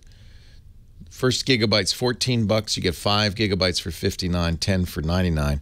You buy them, and you buy a bunch, but they don't expire. And you use it when you need it. I've ordered one of these. The only drawback, as far as I can tell, is I think they're still Sprint only. So that could be a negative. But that is the website for that is YourKarma, YourKarma.com. But I would definitely do the Country Mile thing, because that's going to give you free Wi-Fi in most places. Again, be thoughtful, be kind. Don't suck down all the bandwidth at the RV park just because you've got the biggest antenna. Share. Freedom Pop also has a similar solution. I haven't tried that either. 8888 to the Karma Go. 8888 Ask Leo. The final segment of the show is coming up. I think I have a couple 3 callers I can handle. Let's get to it in just a moment. Don't forget, I do mention from time to time the website. That's a really useful resource where we compile things that we talk about, so you don't have to write links down. I know you're scribbling furiously. Just remember this. You don't have to write it down. TechGuyLabs.com. Everything will be there, and it's free. TechGuyLabs.com. Leo Laporte, the tech guy. Leo Laporte, the tech guy, performing computer surgery each and every week at this same time in this same station. Josie is on the line from New Mexico. Hi, Josie. Hi, how are you today? I'm great. How are you? Oh, pretty good. It's a beautiful day here in New Mexico. Isn't every day a beautiful day in New Mexico? Mostly, yes. Pretty much, yeah. Pretty much. I've got an iPad, and I'm kind of using that as my computer. And I want to know what's the best way for backing up the information on it. I've got a lot of books. Amazon, from Amazon. Right. I purchase them, and you can get them and all that stuff. But photos and all that stuff, I'm kind of worried. So there's 2 ways to do it. Yeah. There's the fast, free, and easy way, and there's the convenient but a little bit pricey way. So the fast, free, and easy way is to connect it to a computer that has iTunes on it. And iTunes will back up your stuff for you. Okay, everything. Everything, and it'll keep it there. In fact, it will back up several versions. So you can, if you have, for instance, lost your iPad, you connected a new one, the very first thing it would say is, well, would you like to restore from your previous iPad? And you can even choose which date's backup to restore from. And that would include pictures, music, books, anything you purchased, plus all your settings. It actually puts it back to the way it was. My problem is I don't have access to a PC right now. Okay, so if you don't have a computer, there's another way to do it, and that is with iCloud backup. And you've probably seen this in the settings on your iPad. If you turn that on, now the problem is iPad backup is only free for the first 5 gigabytes. How big is your iPad? It's a 32, and I've used about 6 gigabytes that are somewhere. I have no idea. But yeah, that's on iCloud, and you can actually same thing. If you got a new iPad, you would in the setup process and say, "Hey, I see you have a backup in the iCloud. Would you like to restore that?" Now it's slow because it's uploading and downloading. It's not. Yeah, but I've got about 17.3 gigabytes used. Yeah. So you'd probably have to buy a little bit more iCloud drive storage. It's not free, but it's not super expensive. I'm trying to remember what the pricing is, but if you look on the iPad, it actually gives you the option to buy more, and it'll tell you how much it's going to cost. And I was thinking that might be the best solution. Oh, yeah. You advertise the iDrive, but that's too much for what I need. Yeah. Is it the iDrive that you... I don't know. That's your local radio station, probably. It's not something I know about. No, I think if you advertise some backup, not for... Carbonite. You're talking about Carbonite. No, Carbonite, we have Carbonite on the PCs. I'm just, at this point, I'm not... Yeah, there's no Carbonite for the iPad unless you back up the iPad to the PC, and then it'll back that up. Yeah. So you want... I think iCloud... Basically, iCloud backup is Carbonite for the iPad, basically. Okay, and that's the best solution. Let's see. Well, those are the two. That's it. Those are your two solutions. Yeah, you might be right. There may be somebody that sells something. Maybe it's called the iDrive. I don't remember. You advertise a backup or something other than Carbonite sometimes? Or maybe it is your local. Maybe it's my local. It's not me. It's the local station. I don't control those advertisements. I don't even know what they are. Okay. So okay. I'm sure it's fine. I'm not knocking it. I'm sure but I can't tell you what the name is because your station never called me and said, "Hey, Leo." Well, yes, and actually I'm listening on KYI. Oh, good. Well, hello, KYI. Good station.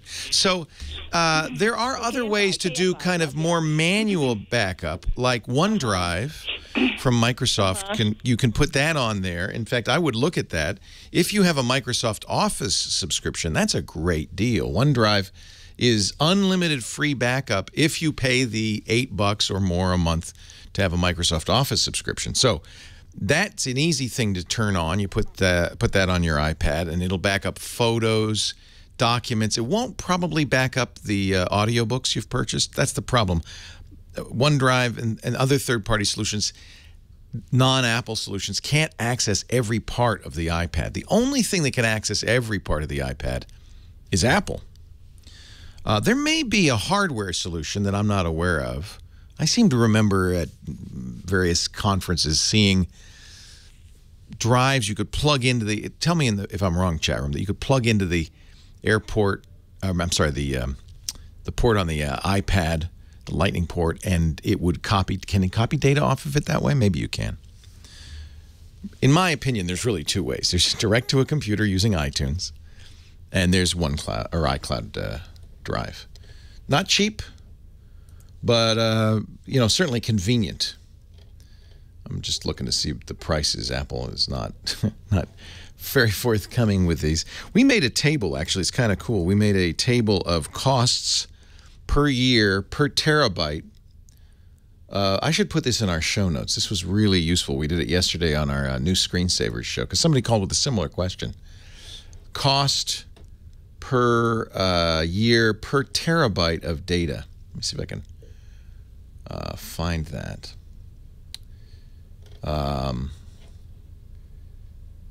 Yeah, here it is.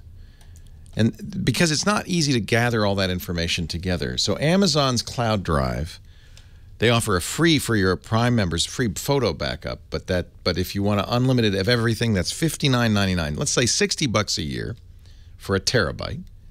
Carbonite, $48 a year for unlimited, but that requires a computer. Microsoft OneDrive, $83.88 for a terabyte per year. Dropbox, $99 a year. Google Drive, $120 per year. Box.net, $150 per year. The most expensive, Apple's, $20 a month. $240 a year. So it is the most expensive storage. Storage prices are starting to drop a lot because of all the competition. But nowhere is it easy to figure out how much a terabyte a year is going to cost. So it's worth checking. These prices, are renewable. Every month or every year you have to pay. Apple charges you every month $20 for a terabyte of storage. And it's easy to go through a terabyte. I would say terabyte actually is probably as much as anybody needs. But the advantage of using the iCloud solution is it's easy. It works on your iPad transparently. Got about a minute left for Doug in L.A. Hey, Doug, Leo Laporte, the tech guy. Leo, hey, I've been listening to you on KFI since your earliest days. It's great to finally talk to you. More than 10 years on the great 50,000-watt blowtorch of Southern California, KFI. Absolutely, and you make it that much greater, brother. Thank you. So I just got a Sony A6000. Nice. And our man Elliot should look at that one as well, by the way. How much was that? $7,000. It was $700 with the kit lens because the A7000 is just about to come out. And the only thing it does better is 4K video, which most people don't need. So, and I know we're short on time, so I'm kind of rushing. I love these Sony cameras. I shoot an A7. I think they are. I gave my son a 6000 for high school graduation.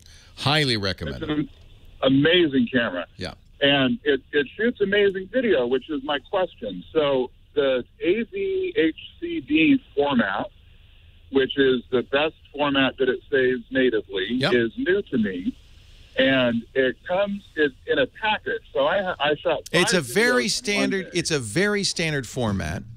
It's MPEG-4, but you're right. There are multiple files. If you import it with any video editing program, and they'll all read it, you can save them out as a single MPEG-4 file. It is without reconverting it. It's a standard format. AVC HD is everywhere. You can use Handbrake. We mentioned that before, a free program to convert it to any other format. Handbrake.fr, that's free. Leo Laporte, the Tech Guy. Well, that's it for the Tech Guy Show for today. Thank you so much for being here. And don't forget, it's just the tip of the iceberg. We do nearly 30 shows on the Netcast network. It's called TWIT, T-W-I-T. It stands for This Week in Tech, and you'll find it at twit.tv, including the podcasts. For this show, we talk about Windows on Windows Weekly, Macintosh on Mac Break Weekly, iPads, iPhones, Apple Watches on iOS Today, security on Security Now. I mean, I can go on and on and on. You even get your daily dose of tech news with Tech News Today and Tech News Tonight. And, of course, the big show every Sunday afternoon, This Week in Tech. You'll find it all at twit.tv.